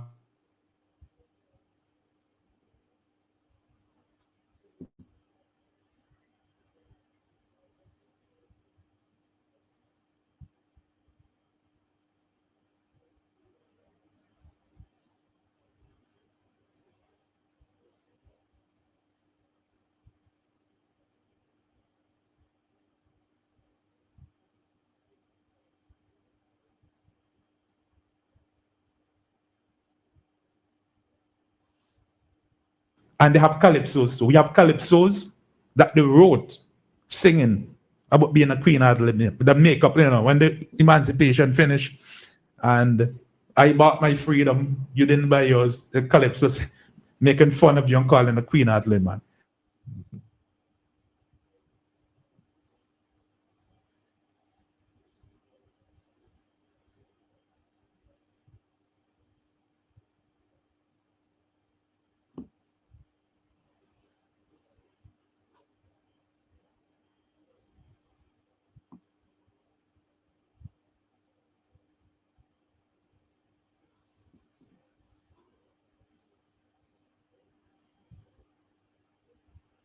Village. But there are free villages in Barbados that called Rock Hall and so on. And we have all the lists and all the how many persons lived in them. And all of that is in volume 1. That is coming out. Was land allocated?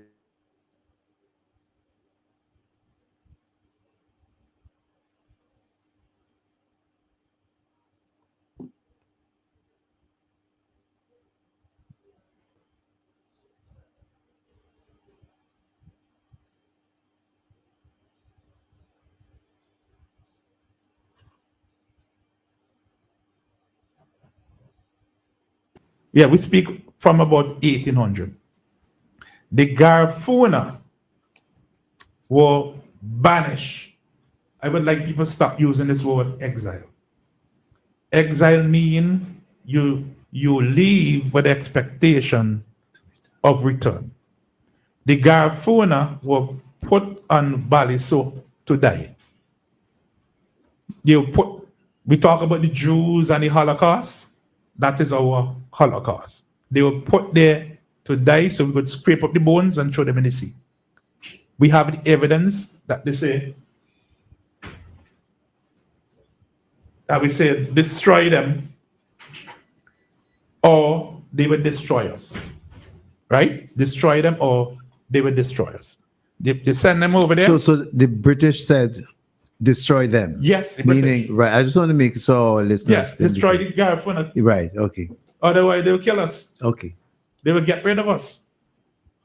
We want this place as our own, and they humbugging us. So we can't tolerate them. Take, Dr. Denny like to say, suspend the rules of war. No, that's in the communique. The order, the order said, suspend the rules of war. And listeners, in the rules of war, and again, I bring back in Pigeon Hill, because Pigeon know the rules of war. In the rules of war, if you're a commissioned officer, even an officer, like a lieutenant or captain or major, they treat you the same way. When it's lunch, they give you the same thing you would eat. Never mind you're a prisoner, right? And if you are private or corporal, they treat you how you treat a corporal. In this case, they suspended the rules of war, which means treat everybody like a dog. Treat everybody like a dog. Okay?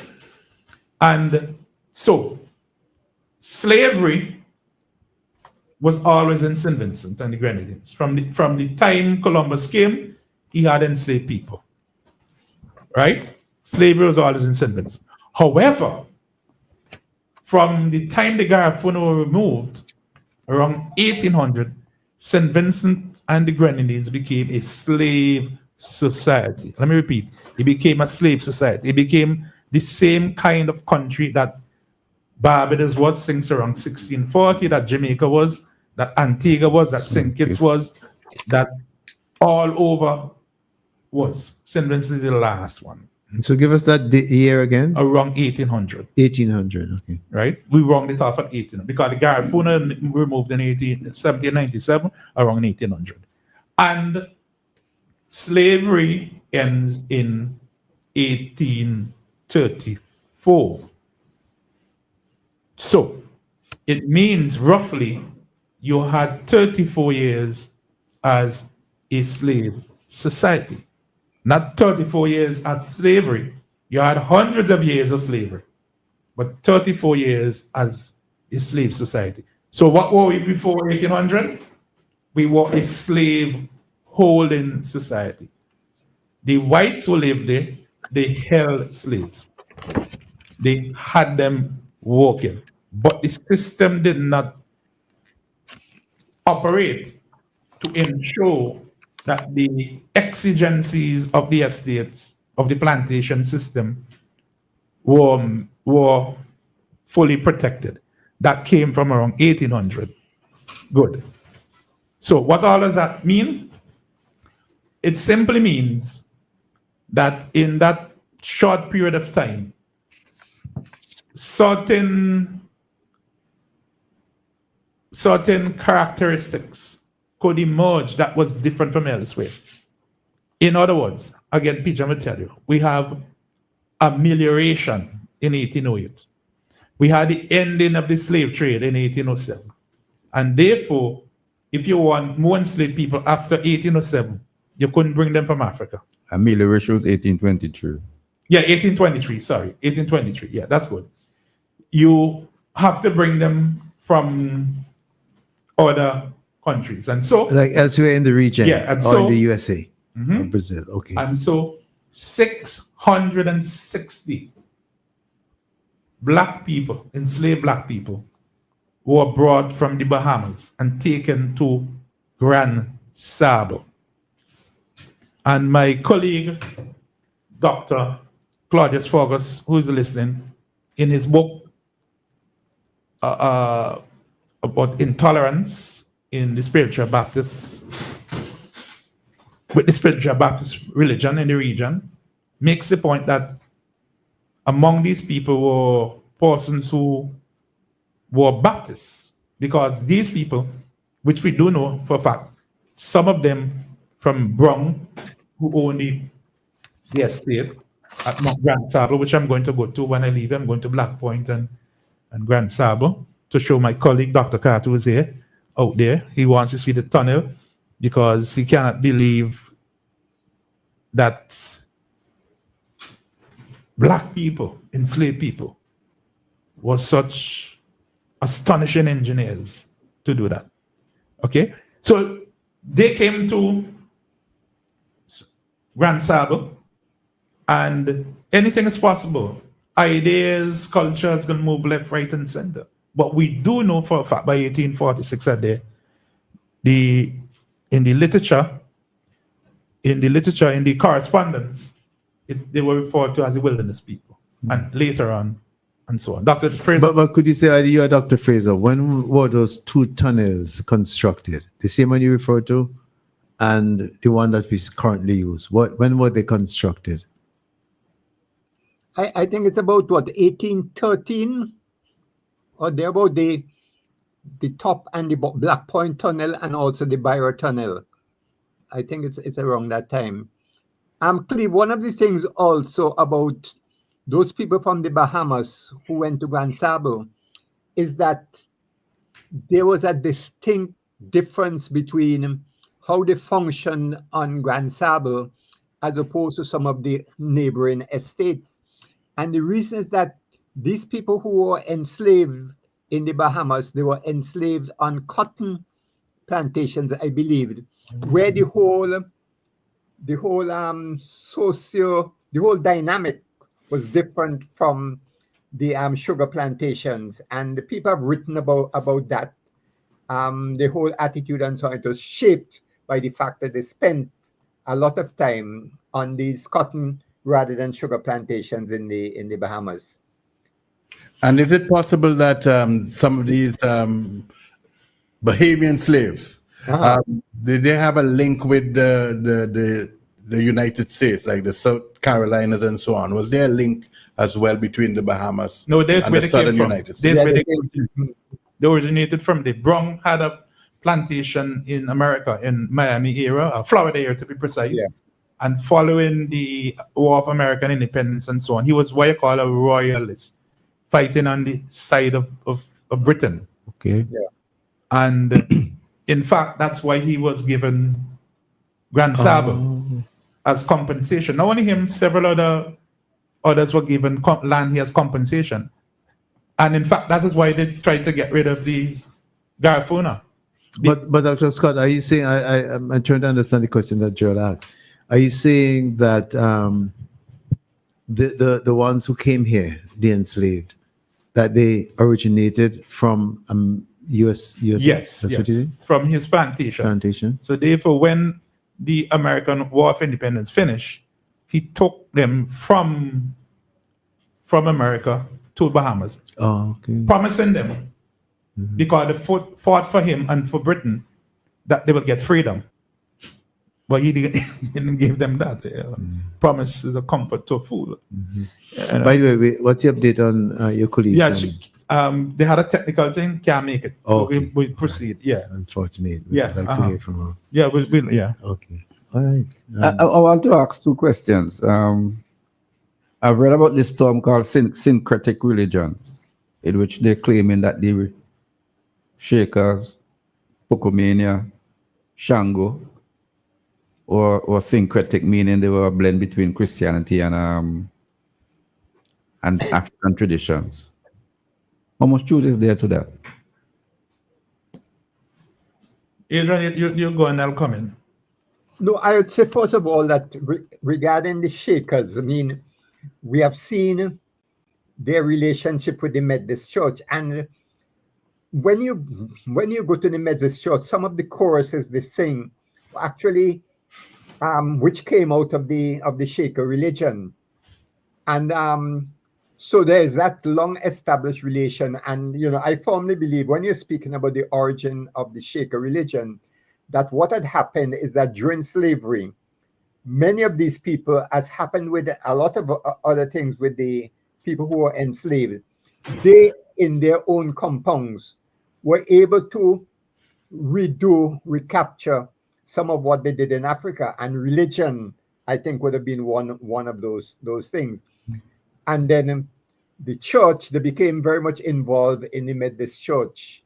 And, I think there's that blend. But apart from that, there's a broader aspect relating to some of these other religions. But I know in terms of the Shakers in St. Vincent, the Methodist religion, they were able to blend their service. A lot of the hymns and so on were shared at one particular time. I have a question to follow up on this. Growing up in New Montrose, I lived, there was a road called Chapman Street, still exists, that separates Montrose from what we used to know then as Monkela, Upper New Montrose. And below Chapman Street, pretty much there was no one involved in the Shaker religion below Chapman Street. And they were all above, and some of them came from Bottomtown originally and elsewhere. So, and I'm trying to ask the question is that those in New Montrose, and mainly of African descent, became civil servants, teachers, and the like, and were all pretty much members of the Methodist Church. I'm trying hard to think of anyone there were no Roman Catholics as far as I'm aware in that area of Montrose. And the few who were Anglicans were mainly of mixed race and so forth. I'm trying to ask the question, if to join the government service, was it a requirement to state your religion back whenever, 1930s, 40s, and so forth? And was there some degree of discrimination if you indicated, or in the 50s, after 55, whether or not you would belong to the Spiritual Baptist? Was there anything of the sort involving working in the government service? Dr. Fraser? I don't think that would have been a requirement, stating the religion at that particular time. Because Montrose, settlements in Montrose, parts of Montrose, was set up at one time to really accommodate a number of civil servants. There are a lot of civil servants going into that particular area. But I don't think religion would have been part of that. And in fact, they would not have even dared to ask about Shaker religion, because in any event, they were not going to get a positive answer, even if these people were Shakers. So I'm not sure, but what would have been responsible for that? But the vast majority were members of the Methodist Church. Well, that would not surprise me because we have to bear in mind that, you had a growing middle class that began to go into the civil service, and many of them would have been Methodists, many of them would have been Anglicans, but I don't know why in particular a lot of these people were Methodists, only Methodist, let's the majority were Methodists. I'm not sure how that came about, but I don't think I'm stating there it would not have been done based on religion. And is it a requirement today anywhere in any where persons have to state their religious practice? I am not sure if that still exists. I don't know of any place where that is required. I'm just thinking whether or not in I school, know. when they get information on the school boy or school girl, whether or not they have to state the information. Up to today, they still record religious denomination. Yeah, anything, but yeah. Yeah. But it doesn't matter today whether you're Anglican or Methodist, you could go to any of these schools. But Yeah. at a particular time, it was a requirement that if you're going to an Anglican or Methodist school, you should have been of that particular religion. Gentlemen, Dr. Fraser and Dr. Scott, would you say, given the history that you have just shared with us and that you're documenting, would you come to the conclusion that the spiritual Baptist has been at the forefront of resistance and the proclamation in St. Vincent and the Grenadines? I wouldn't say at the forefront. It's part of the resistance movement. In fact, when Pigeon asked the question just now about syncretism, and I actually looked for the correct title of a book. Let me bring it back because I didn't know you're coming back with it. This book is by Robert Duggs. It's called Black Saturnalia, Conflict and its Ritual Expression on British West Indian Slave Plantations. Pigeon's supposed to be familiar with that book as a student of history. And in this book, what is basically demonstrating is how rituals form part of resistance. The spiritual Baptists, even up to today, is continued to be part of the resistance movement because it still has not gotten the full respect. It's like I talk about rum and rum drinking, right? That's the closest analogy I can get. And if you are, quote unquote, a spiritual Baptist, you are like a rum drinker. And if you are an Anglican or Methodist, you're like a wine drinker. Okay? And one of the... Dr. Fraser, there are some people who just listen to this program to get clips, and to get views. So I just want, if you could say more about that, because they may think that some people may just clip out that part. I don't mind. And get views. I don't mind. To get views, which they do all the time. When I teach my classes, I tell my students, if you're taking a picture, just make sure it in small, make it big. Pigeon would say that. Pigeon would agree with you. But Steve, on that point that you're making, Yes. when we look at the 1862 riots, which was a major one in St. Vincent, which preceded the Moranbay Rebellion in Jamaica in 1865, when they discovered that some of the persons involved in these riots were spiritual Baptists, that also made them much more suspicious because they had this, they equated what was happening with the spiritual Baptists with the resistance. So in the 1862 riots, although there's no evidence that the spiritual Baptists led it, or, well, one of the leaders happened to have been a spiritual Baptist who came from Barbados. That's Bascom. Yeah. So there was from very early that fear of the involvement of spiritual Baptists in these. So the issue of resistance would have been present even then. All right.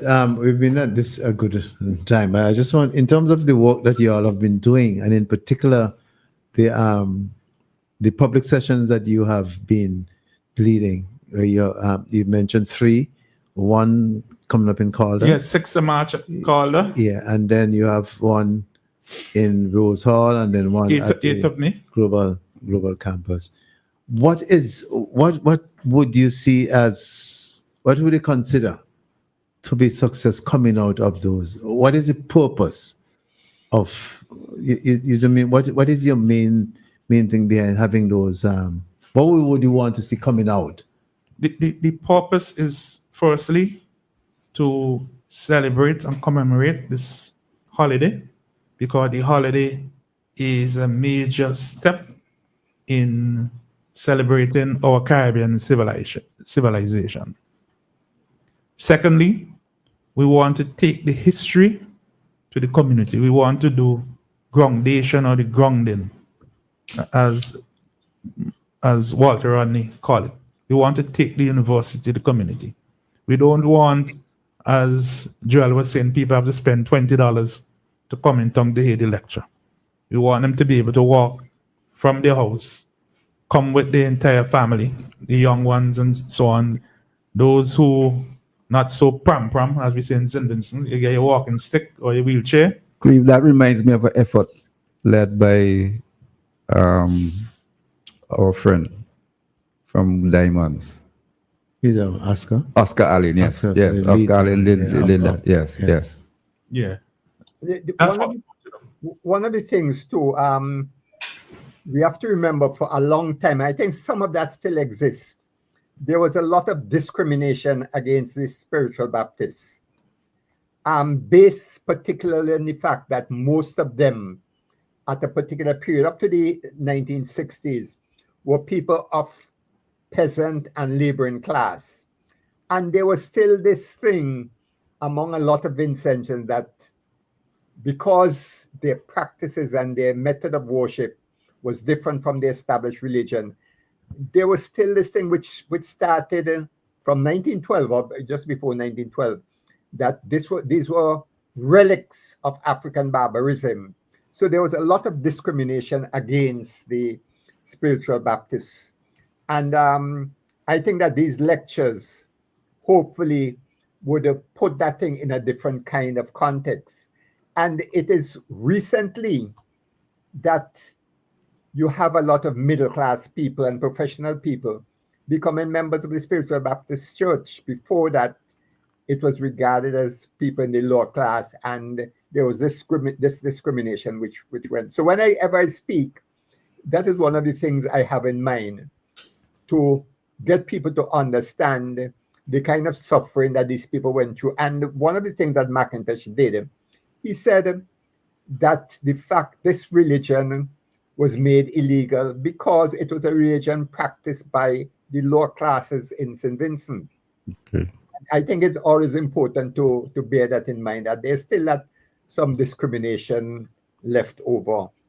Not as much as it would have been, say, even 20, 30 years ago, but still it exists to some extent. But should we also be giving credit to the late Parnell Campbell, who himself became a spiritual Baptist, and also ordered the services that were held on radio on Sundays, that they be extended to include all religious denominations, especially spiritual Baptists also.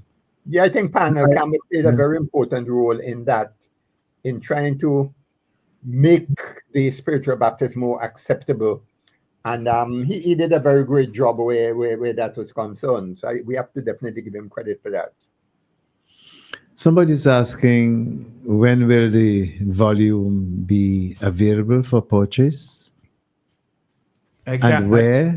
I can't answer. The government officials would have to answer that. All right. But we do hope that they will bring it out this year. We do hope.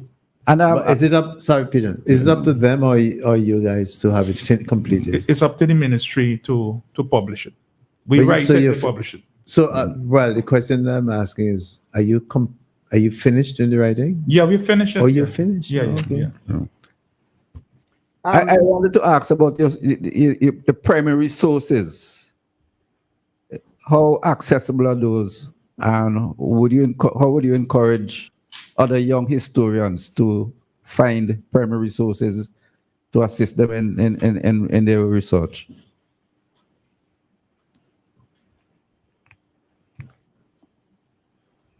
Gentlemen, Dr. Fraser, Dr. Scott. Yeah, thanks very much. Yeah.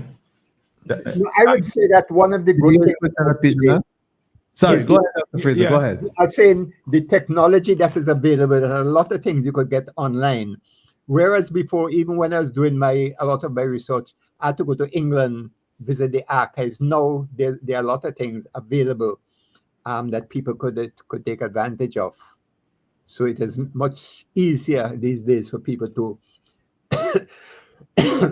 Well, you're talking about primary sources, and primary sources involve a lot of other things, but also what is important, depending on what you're doing today, is the oral history. We have not paid as much attention to oral history as we should. Okay.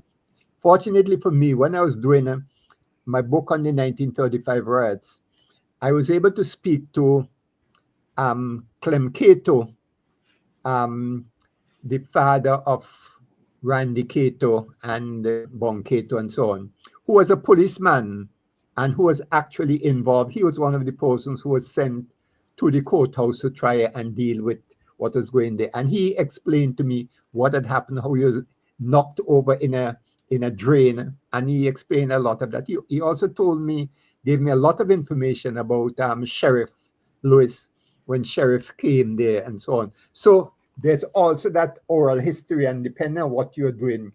And I have often felt that, and John, that for the SPAs, especially involved in history, I always felt that one of the things they should do is get the students to go and interview their parents and people in the community, depending on what topic they're doing. But we have tended to neglect oral history. So that is also another source. For the Spiritual Baptist Pigeon, we have a lot of information from the Wesleyan reports. They would send reports frequently. They are in the archives in England. We have a lot of information as well from diaries. For example, Fiddler, who we credit for creating the preconditions for the emergence. He left a diary, William Fiddler. We have, I mentioned earlier, reports or journal articles written by Branch and other persons. For example, we have a study in which one Raggy, I can't remember his first name, who was a member of the Spiritual Baptist in the early 30s or 40s thereabout, and he repeated certain oral traditions. Dr. Fraser mentioned oral history, but we also have oral traditions. I'll give you an oral tradition. For example, when I was writing about the oral history of St. Vincent, and I wanted to know if the first English team came to St. Vincent, because Manley, in his history of West Indies cricket, he never mentioned St. Vincent. And I asked a couple of fellas, and Sonny King, as Cecil like to say, a blessed memory, he said to me, Lauder came and played in Victoria Park, and Charlie Olivier out him with the first ball, and he say, out for duck, and by a so-and-so nigger at that. Can't use the words and WFM. And I use that to go back and find the year of the cricket tour, find all the newspaper reports, dig through them, and then I found the match in St. Vincent. And I saw in his scorecard for fact he was out for duck. Duck, one ball. Yeah. Oh, okay. So you were able to corroborate. Yes, exactly. Yes. That's the point. Yeah. Yes, gentlemen, we kind of want to take one or two calls because in between when there's a space, we can go back to. Yeah, one saying use a clip where I say about rum and wine. No, I haven't. I won't be using any. No, not you. Not me. Oh, I see. Whoever's recorded. Anyway, or cutting and pasting. So the number to call is 457-9997. If you wish to be part of the discussion or to add to the discussion this morning, you can call that number, WhatsApp or straight, and you'd be on with us. If you have suggestion or question to make to put to Dr. Fraser or Dr. Clee Scott. So you can do that now. After which we have a call. Good afternoon. Welcome to the program. Good afternoon, Marlon here. Good afternoon to those in the studio and to those who are listening. I'll be brief because I'm a little bit under the weather. It's a very good program, of course. Very interesting, very informative. But just like I said a few months back, when there was a similar conversation surrounding the spiritual Baptist, I would like to see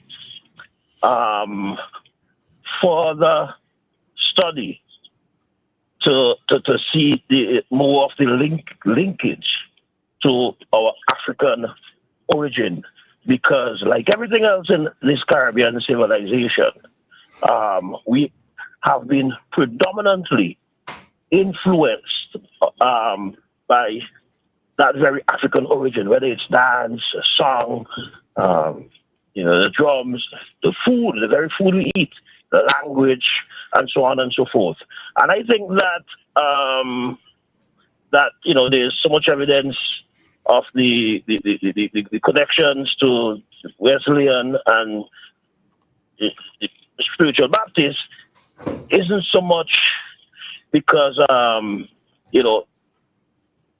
there's no African connection, but because it's more recent and the evidence is easier to find.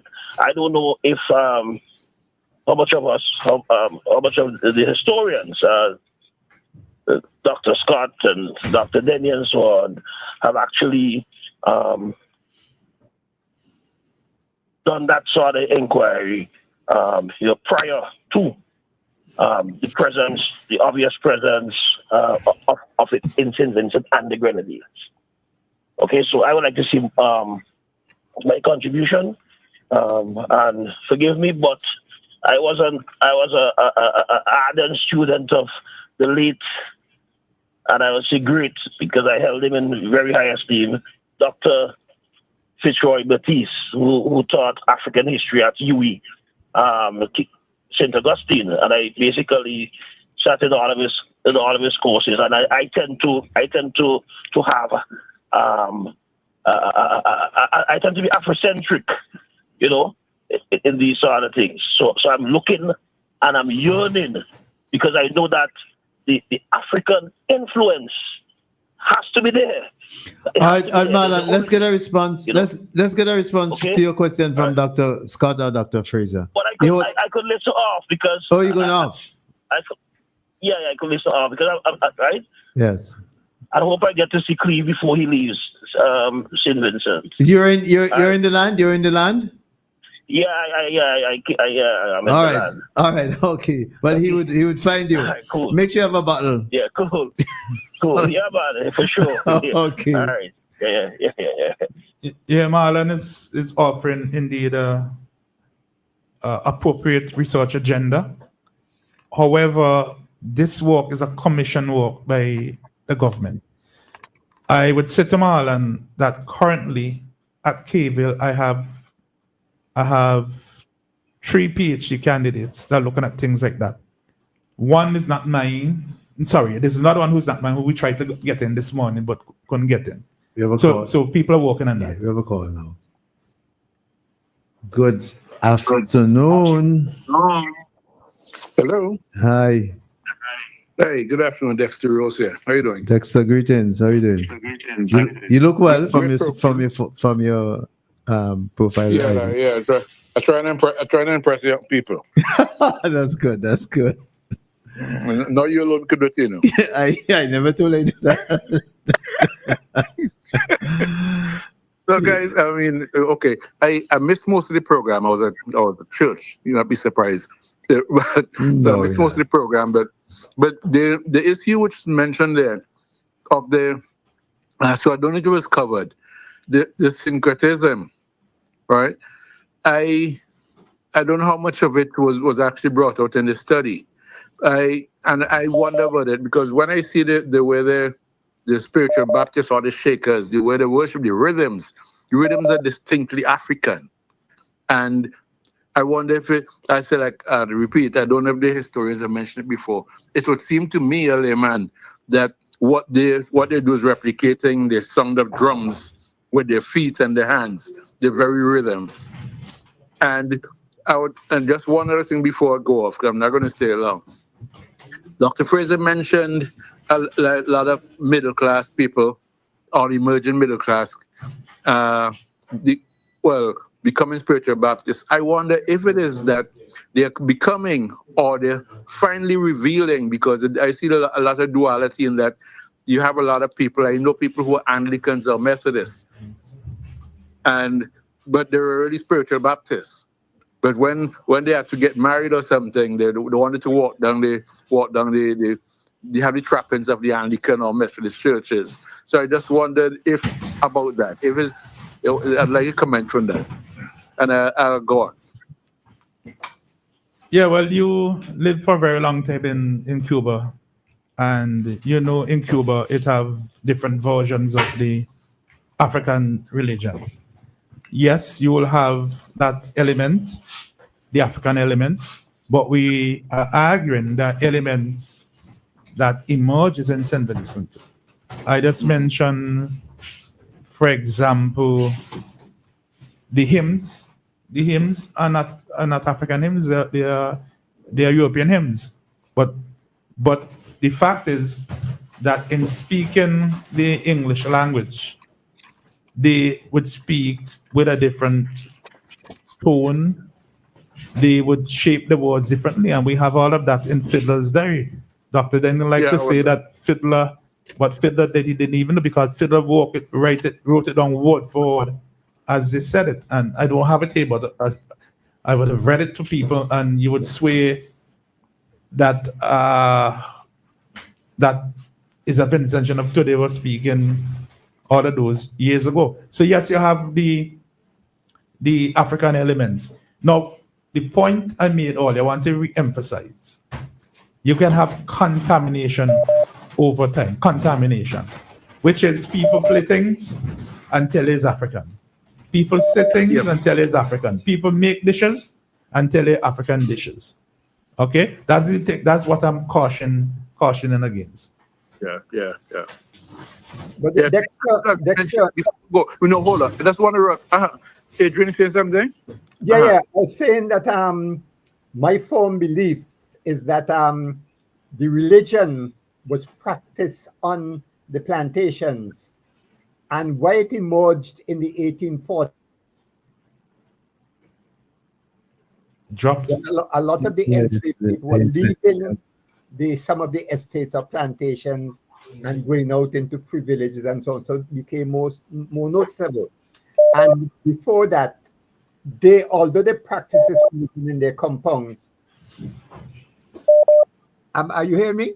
Yes, we're hearing you. We have a little delay, but we're hearing you. In their compounds, they also realized that they could not, outside of the estate, practice their religion. So they entered the Methodist church and they practice. And in fact, some of the Methodist ministers complained that you have two sets of people in the church. They were doing their own thing, and the Methodists were doing their own thing. So I'm of the firm belief that the origin was on the plantation. They brought this thing from Africa, and they were able to do it on the plantation. But of course, it became mixed with the Methodist religion, and a lot of things happened after that. Yeah, thanks. I'll hang up so somebody can call. All right, thanks, Dexter. Have a good day. Well, while we were engaging Dexter, we have two other persons who just joined us, and we would just want to say who they are and give you a chance to greet our listeners. First of all, we have Dr. Risa Noel McBannett. Could you just borrow the mic from there and then just greet our listeners? Okay, good afternoon, everyone. Risa Noel McBarnett. I am the head of site at the UWI, University of the West Indies Global Campus, St. Vincent and the Grenadines. I hope that you're having a wonderful Sunday. We are looking forward to a three-part lecture series with Dr. Cleve Scott, Dr. Gary Michael Denny, and Dr. Adrian Fraser, focusing on the Spiritual Baptist faith. Ahead of the National Spiritual Baptist Holiday, the first ever in St. Vincent and the Grenadines. And I just want to thank persons who came out to our lecture last night, delivered by Dr. Henderson Carter for Black History Month, and those of you who followed online and would have given your feedback and would have submitted your questions. Thank you so very much for your support, and look out for good things, great things from the UWI Global Campus, SVG. And we have the man himself who lectured last night here with us as well, Dr. Henderson Carter. Greetings and welcome to the program and to the studio. Thanks for inviting me, and good afternoon, listeners. It is a pleasure to be here in St. Vincent and the Grenadines to deliver that lecture last night. I am Henderson Carter, Senior Lecturer in History, UWI Capefield Campus. I'm enjoying your rich heritage in St. Vincent, your beautiful views, your history, your topography, your development. And indeed, for Black History Month, it is an opportunity for us to celebrate that development, to celebrate those pioneers and those stalwarts you have here. And I'm sure that Dr. Scott, who I just heard talking about the villages and the Free Village movement, that we would continue to celebrate those early villages and those pioneers who led the modernization of the plantation complex. So when you have villages, you have modernization, and that is something that we ought to put at the forefront of our minds to modernize our complex as we go forward. So thank you for inviting me. Thank you for coming. And we have another call online. Greetings. Welcome to the program. Hello, good day, sir. Great. Hello? Yes, sorry about that. Yes. Okay. A pleasant good afternoon to the panelists and to your guests. Supposed to say there. It's supposed to say there. He's coming to that. He's coming to that. I come into that, Papi. Luther. I pay a lot of interest in the Garifuna story, and even more so when I arrived here in the US in August of 2022 and led the Garifuna Rite of Passage and Pilgrimage in March the following year. All right, that is going to happen again this year. We are bringing the Garifuna people home on their annual Rite of Passage and Pilgrimage. And we are taking them to the obelisk, the ceremony there, to Fancy, to Greg's. We are taking them on their pilgrimage to Baliso, and a number of other things. What I like to ask the historians, Dr. Scott, I listen to you every chance I get, anytime you're speaking about history, is you mention about the Garifuna people being banished and not exiled. I know the English said they were permanently exiled, right? I want to know if Baliso was to be their final destination, if that was supposed to be their resting place, that they all should have died on Baliso, and if there anything in your research which stated the reason for moving those that were left to the island of Roatan in Honduras, and how many were transported there, because the English, I think, are saying 5,000 were transported there. The history is saying 5,000 were taken from the mainland St. Vincent to Baliso, and half the population died there, and the balance were loaded on ships in, I think, 1797, April. So if you can answer those questions, that will enlighten me quite a bit. And I hope that you'll be home for National Heroes Day so that I can introduce you to a lot of the Garifuna leaders. All right, I'm going to pass the question to Adrian first, and then I'll come in. Adrian? Yeah, well, of course, Baliso was supposed to be the holding ground because their intention was to ensure that these people left the country. If they couldn't leave the country, well, they'll die in the country. So they described it as a holding ground. And as the caller said, half of the people who were sent to Baliso died at Baliso. But what they were saying is that it was a holding ground. Okay. Yeah. So that's how they described it. So what we want you to understand, Luther, we have evidence where they said they have suspended the rules of war. Yes. Right? And I'm going to go more further because just last Thursday, all the historians were discussing this. In war, you treat combatants, people who are fighting, and non-combatants differently. Everybody following what's happening in Gaza. If you're not a soldier, you're not supposed to treat me like a soldier. If I hold up a white flag and say surrender, you're not supposed to shoot me.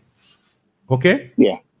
In the case of the Garifuna in 1797, the British intention was to eliminate the savages. To eliminate them.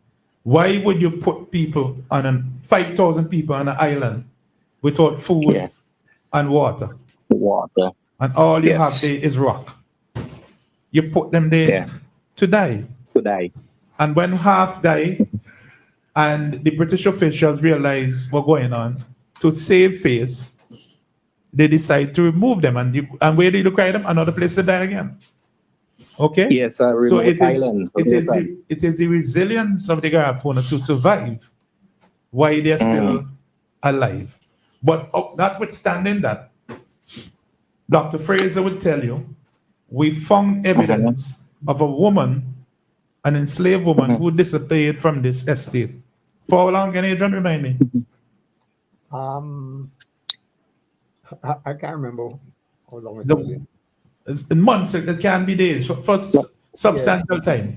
She disappeared. And when she reappeared, she said she was kidnapped, blindfolded, and taken into this village. And this village was a Garifuna village. The governor sent troops to find this village, and they couldn't find it. And therefore, they knew that Garifuna people remained on St. Vincent. They didn't get everybody, right? Okay. And because of that, they passed a law in 1804 that state categorically they are extending the franchise to colored people, but not to Caribs and not to free blacks. Okay? So therefore, the intention was never to have the Garifuna to continue to exist. They had enough of them. They waged a long war. First war for sovereignty, second war for sovereignty. And if you only allow those 5,000 people or 4,000 or 3,000, you're going to continue to have a war. If you study what's happening in Gaza, what do you think President Trump says he wants to take Gaza? What do you think the Israeli bomb every square inch of Gaza? They don't want to take any chance because they want to make sure there is no tunnel, there is no artery, wherever. And that's the case of the Garifuna. Now, the fact is that this story about your survival, once you pass it down to generations, St. Vincent for them becomes more important than the Vincentian who was born here. It's like Professor Richard Cox last night, the lecture, he said he went to Elmina Castle. Dr. Carter, remember that? And Correct. He said he felt so embarrassed, so let down. As a descendant of an enslaved person from Africa, and he go to Elmina Castle. And like they forget that here is a place where millions and millions of black people suffered and was separated from everything. Because it means nothing to them because they didn't live the life. We lived the life. We are still living the life, right, Cecil? Yeah. Dr. Scott, I witnessed what you spoke about a short while ago in terms of how the Garifuna, the attachment and how they feel about St. Vincent or Urumea. People cry on the plane when they behold St. Vincent, and when they come out the plane, they will kneel down and kiss the Listen ground. to me. So The first time I went to Africa, I went to South Africa, and I cried too. Yeah. I cried too, Yeah. and I kissed the ground too. Yeah. I cried. Mhm. And if I didn't cry, Yeah. something had to be wrong with me. I cannot be a historian writing and reading about Africa and understand. Right? I cried too because that's what life is. If you have a close friend. All right, Councillor General, we need to get in some other calls. We're trying to. No problem. Yes, I'm good. I have Thank you my very much questions for answered. calling. All right. Thank you so much, guys. And Good. keep up the good work. That was Councillor General McIntosh, Councillor General to in the U.S. in New York, St. Vincent and the Grenadines. Yeah. Okay. So again, we want to take in a few more calls. Let me just put it up to you guys. The PM is listening, and he did indicate to me that he might call, so he might expect a call from him. Good afternoon. Welcome to the program. Oh, hello. Good afternoon. My name is Marilyn Valentine, and I just want to make a quick point. Go right I've known Joel Providence for all my life, over half a century. So and long. I want to say that his document, or whatsoever you're going to name it, it is a wonderful piece of work, and it should be used by writers to be promoted around. I would like to link it to what Dr. Henderson said last night about the importance of our people writing our story and writing about our people, be they in music, in the arts, in the culinary, whatsoever. And finally, to link it to what is happening in the world today. We now know, or we have always known, but it's more significant now, showing up, that a university education, a PhD, professional training, ongoing training, does not really give you what you need, particularly in islands, to develop our island.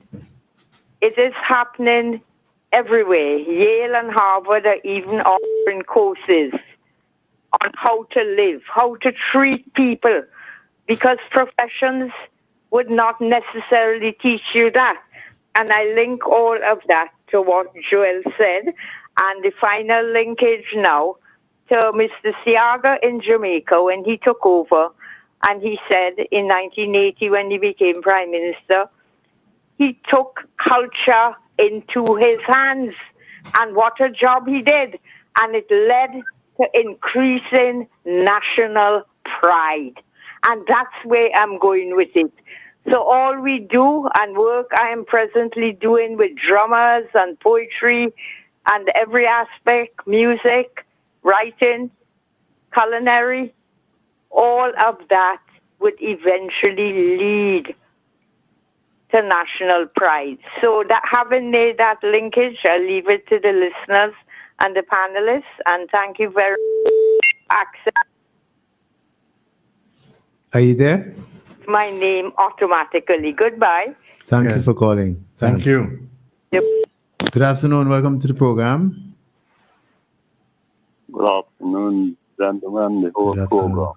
Okay. You have got me here touching this morning. I'm real touched by Mr. Providence's thing. What I like to ask, Mr. Ryan, you know how my patronage is about go short. Yes, I know. Right? So I'd like to know one of the reasons why be taking place in Rochelle. I'm proud of it. I'm happy. But I would like to know what background, you have why the meeting will be kept in Rochelle. Yes. Dr. Scott, I think that's particularly for you. Yeah, two reasons. Firstly, we want to take the university to the community. And secondly, I am doing my lecture on music. And I said that the fireman was from down in your area. Yeah. I'm using a lot of his music to demonstrate what will be arguing. And therefore, I think so that you won't have to pay a van to come to town. Mr. Providence says Yeah, $20. yeah. And you're gonna walk around the corner. You're gonna, So yes, I want to come to the community. That's the main reason. Mr. Mason Right, thank you very lives much in indeed. Layo, Lovely. and I call him I'm the really mouth feeling organ proud man. this morning, He when plays I mouth heard organ. this and we take it in Rochelle. And Mr. Providence, wonderful, wonderful. You had me trembling, man. So I say I'm a Rochelle one, Mr. Providence, you come boy, all right? Yeah, okay. Thank you very much. All right, Mr. Mason, thanks for calling. Yeah, okay. So again, the number to call is 457-9997. That's WhatsApp. And there's also the regular line. Let's take this one. Good afternoon. Can I think Dr. Scott is the person who needs to ask this question of. Can he please tell me which one of the history books that the tribe called Garifuna ever was in St. Vincent? Repeat your question. I'll ask you. Repeat the question slowly, please. I have most. A matter of fact, I've read all of them, but the one by Mr. Young. But not one of those history books mentions a tribe called Garifuna anywhere at all in St. Vincent at any time. Okay. Can you tell me where I could find it? Yeah, let me answer your question. Okay. Okay. Are you Shall I still hang up, by the way? are you still online or are you hanging up? Let me stay online for a little Okay, sure, Ms. Harold. Go right ahead. Right, Miss Harold. The people call themselves Gary Gano.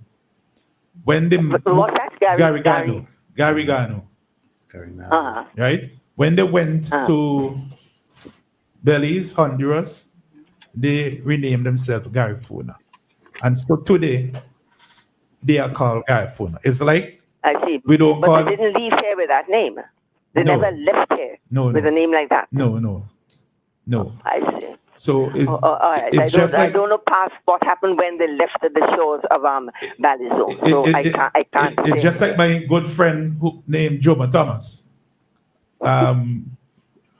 Sister is laughing because sister. No, I'm not laughing. I'm not laughing. I'm laughing now. Okay. I'm laughing now, but I was laughing when you said I it. know that. But the point Miss Harold, are you there still? people changing Yes. Okay, fine. people changing him and people changing him and ask you to refer to them by that name. That's what we do, Miss Harold. All right. No, well, I'll accept it. I will accept it. I don't like it, but I'll accept it. The thing is that all those we were black people. My ancestors came from Africa, and we were black people, and we were known as black Caribs. What I don't know how they come by it, but they were not slaves, Mr. Scott, Dr. Scott. They were not slaves at all when those escaped black No, people they came never. across the They never peninsula. call themselves black Caribs. They never call themselves black Caribs. What did they call themselves? I just told you Garigano. No, Garrigan. that's not mentioned in any of our history books. Well, it depends on who wrote the history book. It is in. No, I have read them all. Every last one of them I have read. The only one I have not touched is Mr. Young. But you didn't read a history book written by any of the Garifuna people. That is in. It's in the documents. It's in the documents. They say what they are called, and it's in documents from early 19th century. They say that what they are called. Okay. Yeah, because one got the impression that when they landed in Central America, they joined a group of people called Garifuna.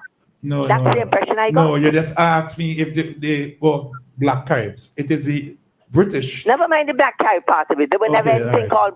called. They call themselves that, but they just to me they just use it to keep out of trouble with the white people. Well, Ms. Harrell, you are emphasizing why Dr. Risa Noel McBarnett is insisting that we do these lectures. And we thank Dr. Carter for coming last night. I hope you listened to one last night, Ms. Harrell. No, I didn't listen to it. Okay. All right, Ms. Harrell, thank you for calling. Miss Harold, the one at the she's gone. I'll say it anyway. I was going to tell you, Miss Harold, that the one at the open campus is right next to you, so you have a chance to come down there. Good afternoon. Welcome to the program. Good afternoon. Yeah, greetings. Good afternoon. Hail up, bless up. Brother Ryan, Bongo Bijan, Shaka is supposed to say a name. He's coming to that, He coming to Scott. that, No, Cecil. he is. I know his style. normally, Cecil Paul, Cecil also, well, we are Bongo on the line. So. Greetings, Bongo Shaka. Greetings. Man, yeah, Brother Scott, I've heard you, seen you for a while, but listen, I can never get into a program when you are, but I'm glad I get in. I miss anyone? No. Dr. Fraser, yeah. I miss Professor Danny, though, and sympathize with him and his passing of his family and so forth. Hope you have closure when they come as my brother in UGC. Brother Scott, well, you know I'm Rastafari. But you know us who's on in studio with us right now? Dr. Carter and Dr. Noel. Right, Noel and Bannett. Dr. Carter, excuse my apologies. Dr. Scott will tell you about that a little more. You know, he learned a lot from me. You know, remember the last session we had? Yeah, I did an oral history. Yeah, I did an oral history with Bongo Shaka, extensive oral history, yes. So I learned a lot from him. That's true. Go ahead, Bongo, So go ahead. Cecil, you see? Right, yeah. I never questioned that, Bongo Shaka. Yeah. You see, you need to know more about me, man. Yeah. Brother Scott, I will listen you attentively, right? And I do apologize for then healing up the brethren and sister in the studio. And I think we need a bit more promotion advertisement when we have these sessions that are going on. Because I had wanted to come. I was here boring, just the home by myself. And I was glad to come in there, man, to tease you a bit. You don't know when question time on the floor. You don't know I on it. Yeah. You when they get to talk last night, some man talk for half an hour. Mother, no man, I don't counteract that, man. You know, Some man, you have to talk to your Rastafari brother, man. The man take up real thing with ISIS. Yeah, No, man. Bongo, go ahead, answer the question. I just teasing you. Yeah, right. So Dr. Scott, I will listen attentively, right? And what I start to reflect on, right? And I think you need to one these days do a study on the life of Rastafari and St. Vincent and Grenadines, right? I see a collation. No, between... hold on, Bongo, hold on. We have a PhD student in our Department of History, Ayana Bob. That's what she's doing now. She haven't interviewed us yet? No, well, you remember, you hooked me up to, you could check with Miss Happy Martin, your teacher. And let you link with me anytime, we can do that. Go ahead, ask the question. Sorry. Right. So, what I'm saying is that when I look forward, right, I don't say back as you know, from in the 70s. But you just said it. You just said it. Well, Dr. Scott know how I lecture, Cecil. His lecture and fling my words in between, Yeah, so what I observe, Brother Scott, is that the atrocities that we went to here, even to practice our way of life. I'm not saying religion, because we're not a religion, but under the sisters, I told you, they would brandish our section of way of life under religion, right? Because of spirituality and worship and practice and so on, right? What I observed, right?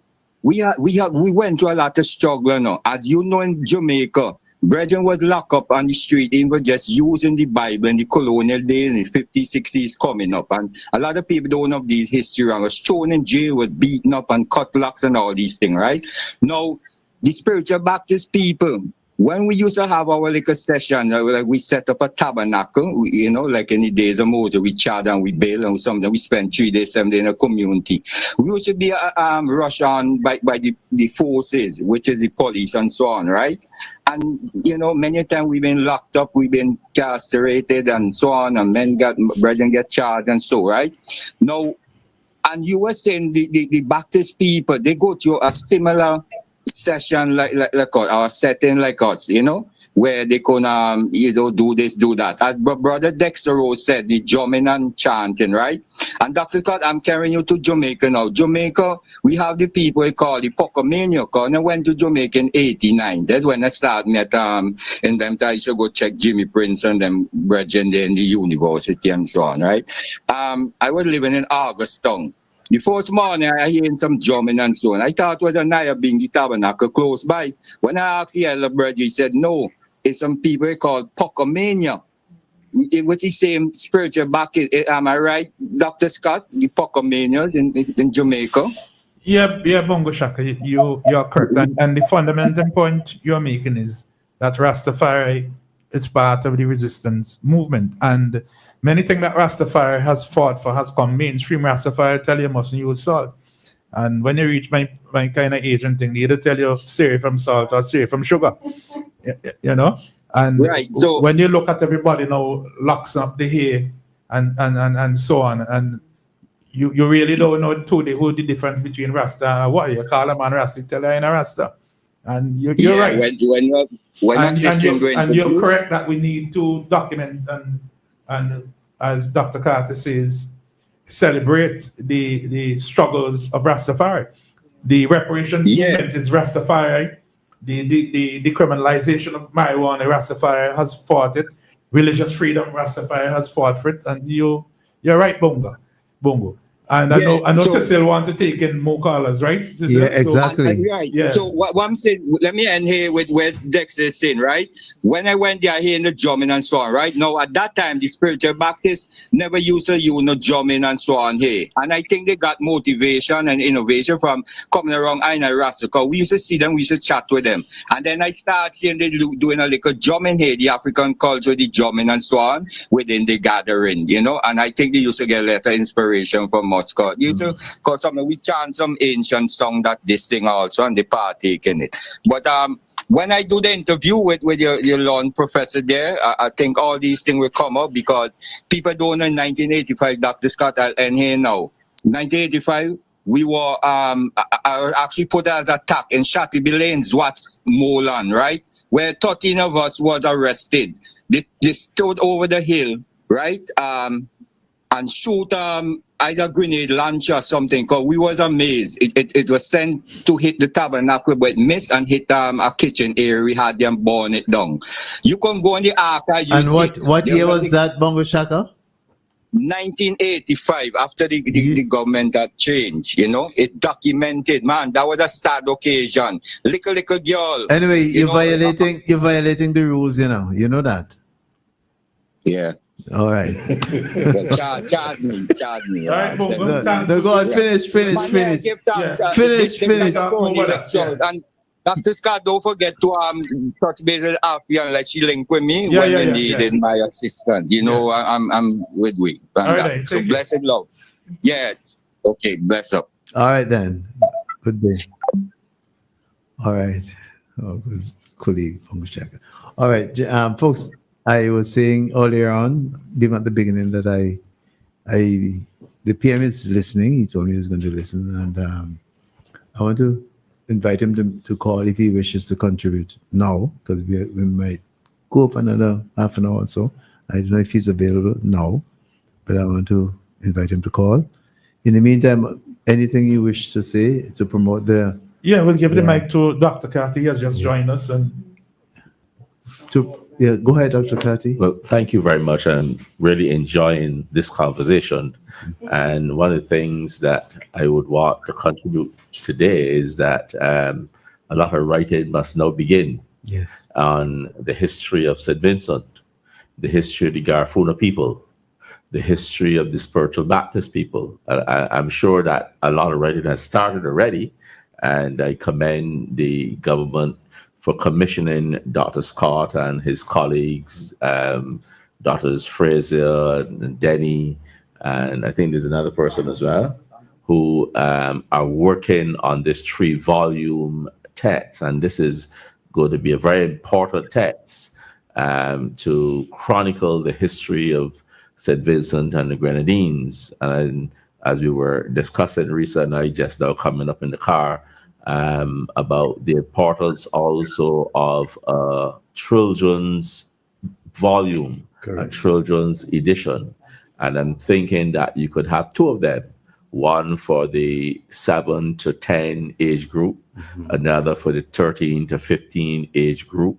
You could have it illustrated and written to suit their understanding of the times, written in story fashion rather in pure academic form. So you could pull out stories on the history of St. Vincent and the Grenadines, have those stories illustrated, You could have actual photographs, or you could do simple illustrations. I think that is where we need to go, especially as we teach history, or what we call Black history, in the primary schools, and we transition to the secondary schools, and then we have that general history for everybody.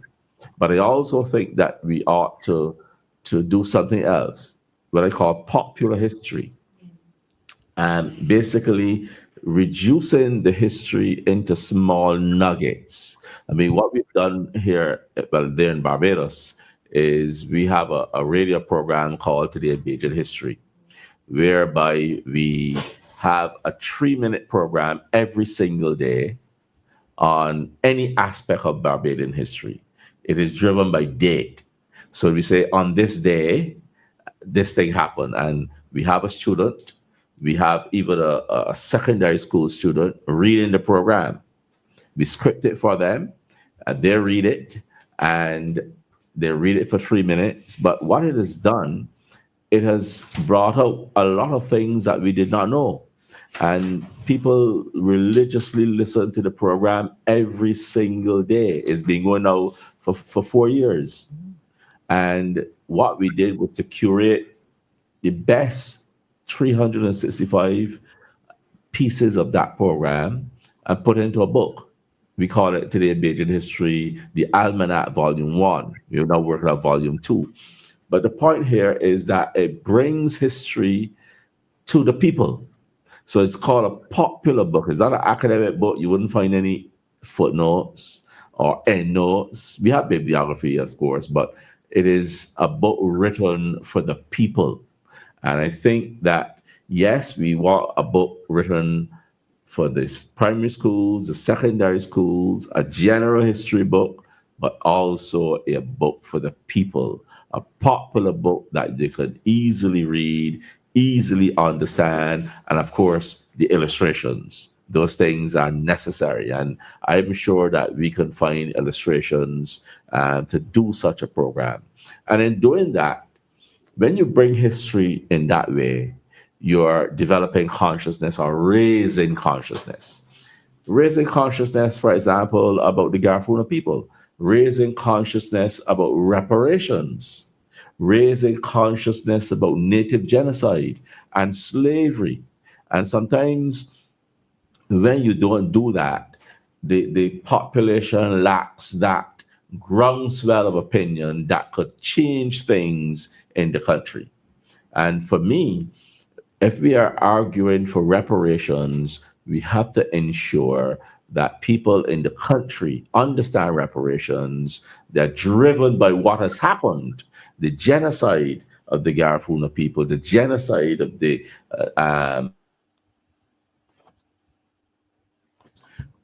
they must know that knowledge, understand it, and then having raised that consciousness, then they will also sustain the movement going forward. So I think in summary, therefore, writing is important. And I want to commend you for this program as well, to debate the issues, to talk about the issues, and keep the issues alive, because sometimes we raise something and it dies, but we have to keep raising it and keep it in people's minds as we go forward. Is there a place in social media for the same population of those kind of radio programs to let the people internalize true Bajan history or Bajan history? Yeah, because I mean, you can easily Am I still on? Something went down, but I think it's still on. Oh, no, yeah. You can easily curate a 3-minute program, add a few photographs, make it about 4 minutes, and you put it on YouTube. Put it on YouTube, put it on social media, and that will give you greater coverage, especially with the youth. And that's perhaps one of the problems that we have. We're not reaching the youth as we're supposed to reach them. And the youth are always on social media.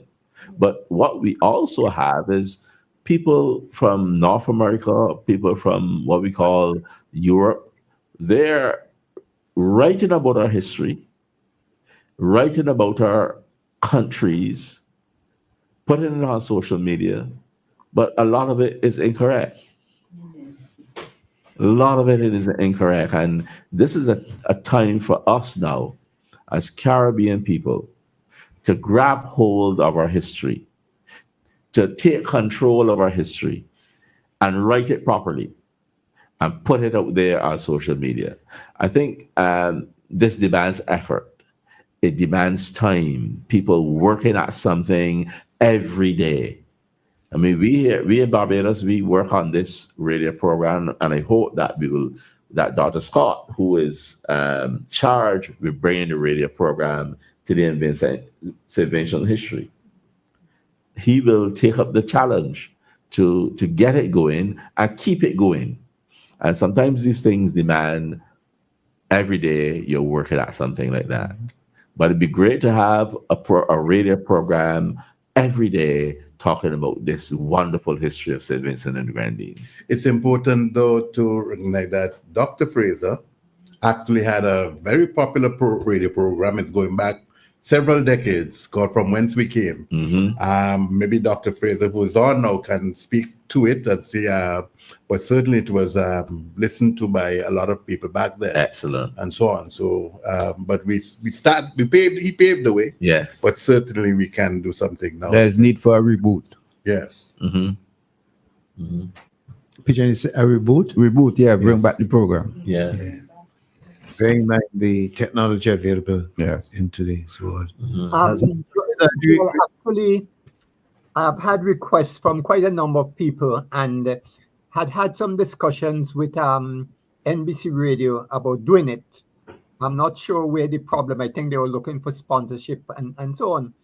But to tie into what Dr. Carl was saying, this program, when I started it, I realized that there was a lot of information about St. Vincent, which was not readily available to the person in the street.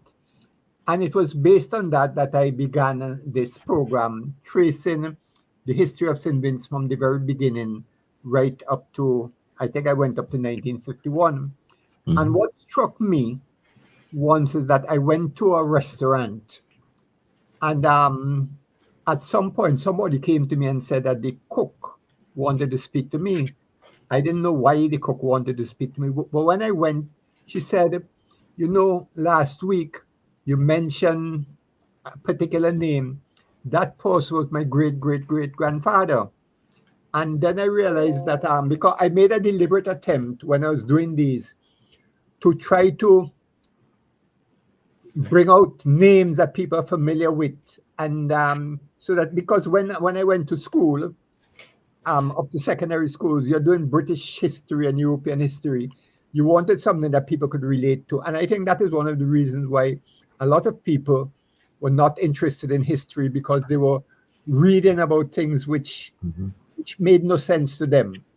So I made a deliberate attempt. And I think that is really good, because it comes home to people. People tell me that they used to ask their children before they went to school to listen to the program. It was about 5 minutes. And it went on for about 6 years. The final thing I'd ask Dr. Carter to speak about is what we call the standpipe stories, which we're doing now in Barbados. Yeah, thank you, Cleve. Right now, the University of West Indies Cape Hill campus, we have a lecture series in the community called Standpipe Stories. And the lecture series is in concert with a government program called Regathering. So each parish has a month to celebrate. So right now, the parish of St. Peter is celebrating their regathering. So there are all sorts of events, parties, fetes, lectures as well. And Dr. Scott, just on the 11th of February, did a wonderful lecture on St. Peter. And the idea here is to give a talk in the parish itself, in the community, on stories from the community, so that we look at what happened in the past, things that people wouldn't normally talk about, people would normally know. Stories of Boss Cabell, for example. This is an area in St. Peter. Boss Cabell actually disappearing in a landslide of 1901. Those type of stories. Stories about what we call in Barbados the heart man, which is a person going out in the community, ravishing little boys and girls, actually cutting out their heart and giving it to the devil. Those type of stories. Stories of floods, stories of marriages. And the idea here is to build unity, to bring people together, using history to bring that unity and to forge that unity, bringing those stories from the past into the present. So each month we have a university lecturer or a student doing a PhD or master's presenting that lecture.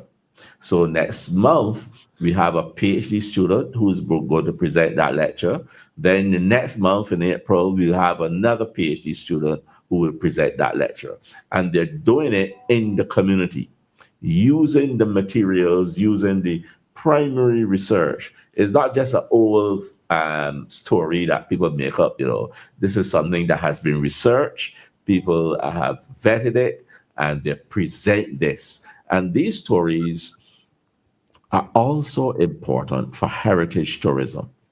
Because if our taxi operators, if our tour operators can get hold of those stories and tell them well as they go throughout the country, then it will bring back repeat visitors for you here in St. Vincent and the Grenadines. Because you have the topography, the hills and the mountains and the valleys, but to add the story to it makes a very powerful package. And indeed, as I just drove around St. Vincent, there's so much to develop. Your history, your heritage is so rich. And all it will take is a little tweaking here or there, concentrating on developing the product and putting a story to it. And then you have a very powerful product. Jenny, go ahead. No, I just wanted to say that I like the whole notion of telling the stories and making even the topography and everything come alive. Mm-hmm. I mean, something dynamic and so on. But I just wanted to add from the study that showed that interacting with travel agencies abroad and so on, travel advisors, they believe strongly that storytelling is a critical element in attracting people to your destination. Yes. And there's so many stories. As I said in the lecture last night, we've had so many eruptions and hurricanes. Each of those are stories that can be told.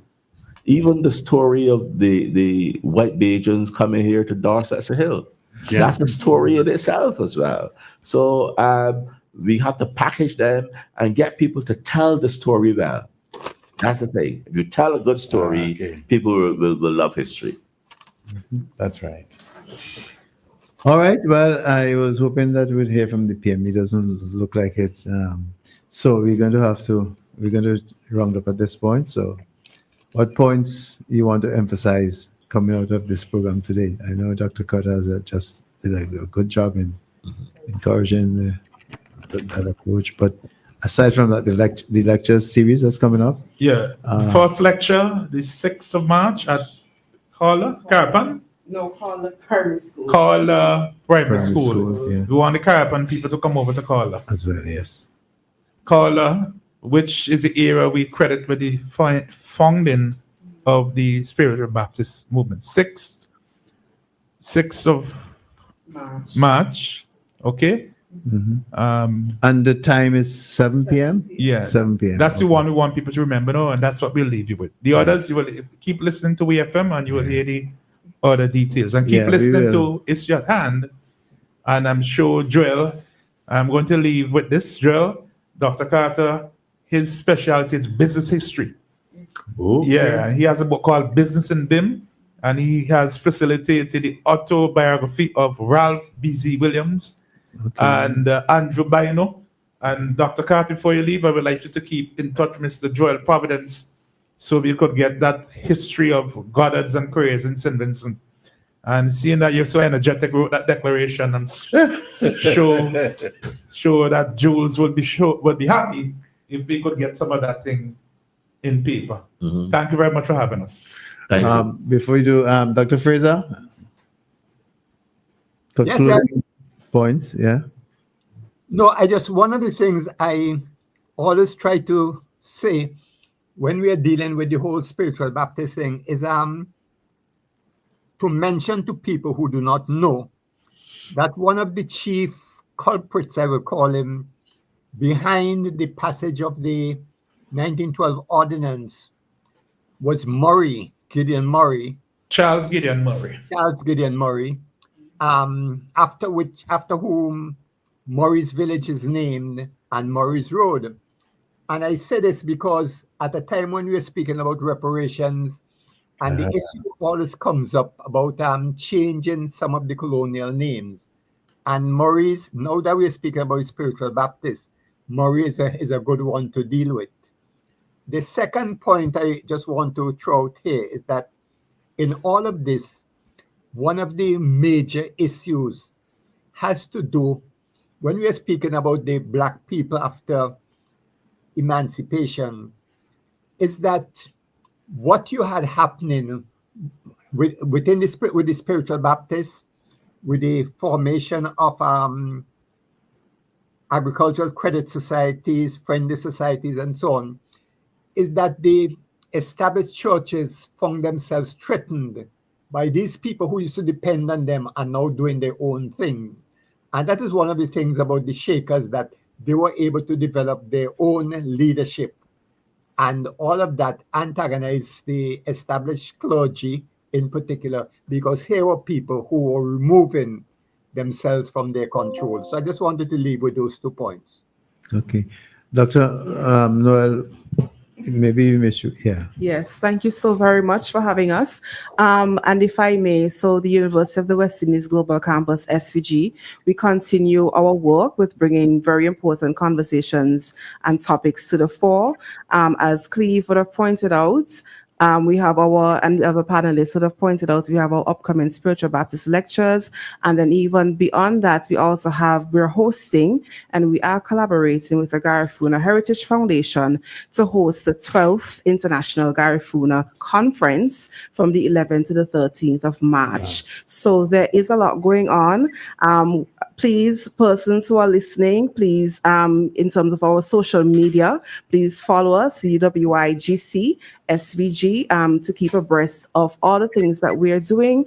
And of course, we are working with our young people, which is very important. We don't want them to feel disconnected to the work that we are doing. They must be connected. And for those persons who paid attention to our lecture last night, for example, would have seen the cultural performances from the young people on display as you enter the venue and also inside of the lecture hall. So please follow us, like, share, and we welcome your feedback on how we can continue to strengthen our relations with the community and our people on a whole. Thank you so much.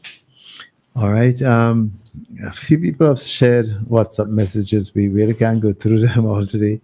There's a particular one that somebody shared about bringing them up to date on an issue concerning Jomo Thomas, but I guess we'll have to leave that for next week. Can't deal with that today. And I think we've had a very good program today. A lot of people who follow our Isiotan program are listeners. They're not necessarily Facebookers. They listen. As you can see from those who called us, I know that they are elderly, some of them, and they listen. So they don't go on Facebook. But it's interesting. Before we start the program, we usually have a preliminary, and there was a preliminary today, kind of heated one. And somebody shared with me a clip. It says, "Tell Cecil Ryan," the clip I posted on quote, John Public on quote, got 12,000 views. The show from which the clip was taken got 387. But that simply confirms what I was saying about the person with whom I had the exchange. His name is Kenton Chance. He posted that. But I just read it back because that's what he does. So anyway, we're happy to have had this discussion with you, and we thank you for agreeing to have us do it.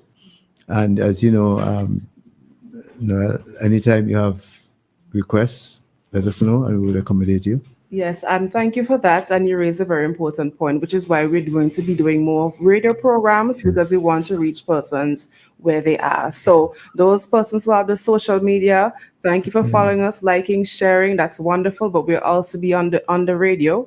You know, we go different radio stations. So that is also going out into the communities, because there's some persons who may not be listening to the radio or on social media. We have to talk to them. So thank you for that. Yes.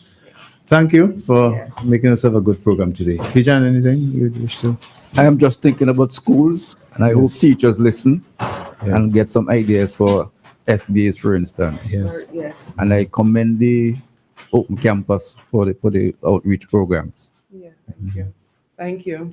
Victoria Park later? Anything you want to say about that? No. You're really serious about boycotting Victoria Park. You going to say, John?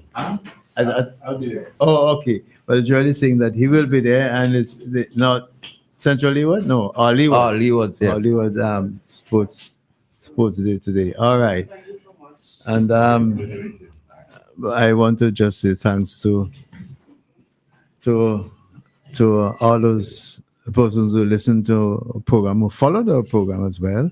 And of course, we always have to say thanks to Star Radio, Star FM, and Girlfriend Radio. But before I finish, I want to encourage to announce again that next week we're going to have Siobhan Stewart on with us, and she's going to be talking about the wonderful work that is being done at the radiology department of the Milton Cato Memorial Hospital. She herself seems to be doing a wonderful job there, and we want to talk about those things next week, Sunday. So join us then to be part of that discussion. In the meantime, my name is Cecil Ryan, on behalf of Pijan and Joel and Kieran. Good afternoon. Have a good day.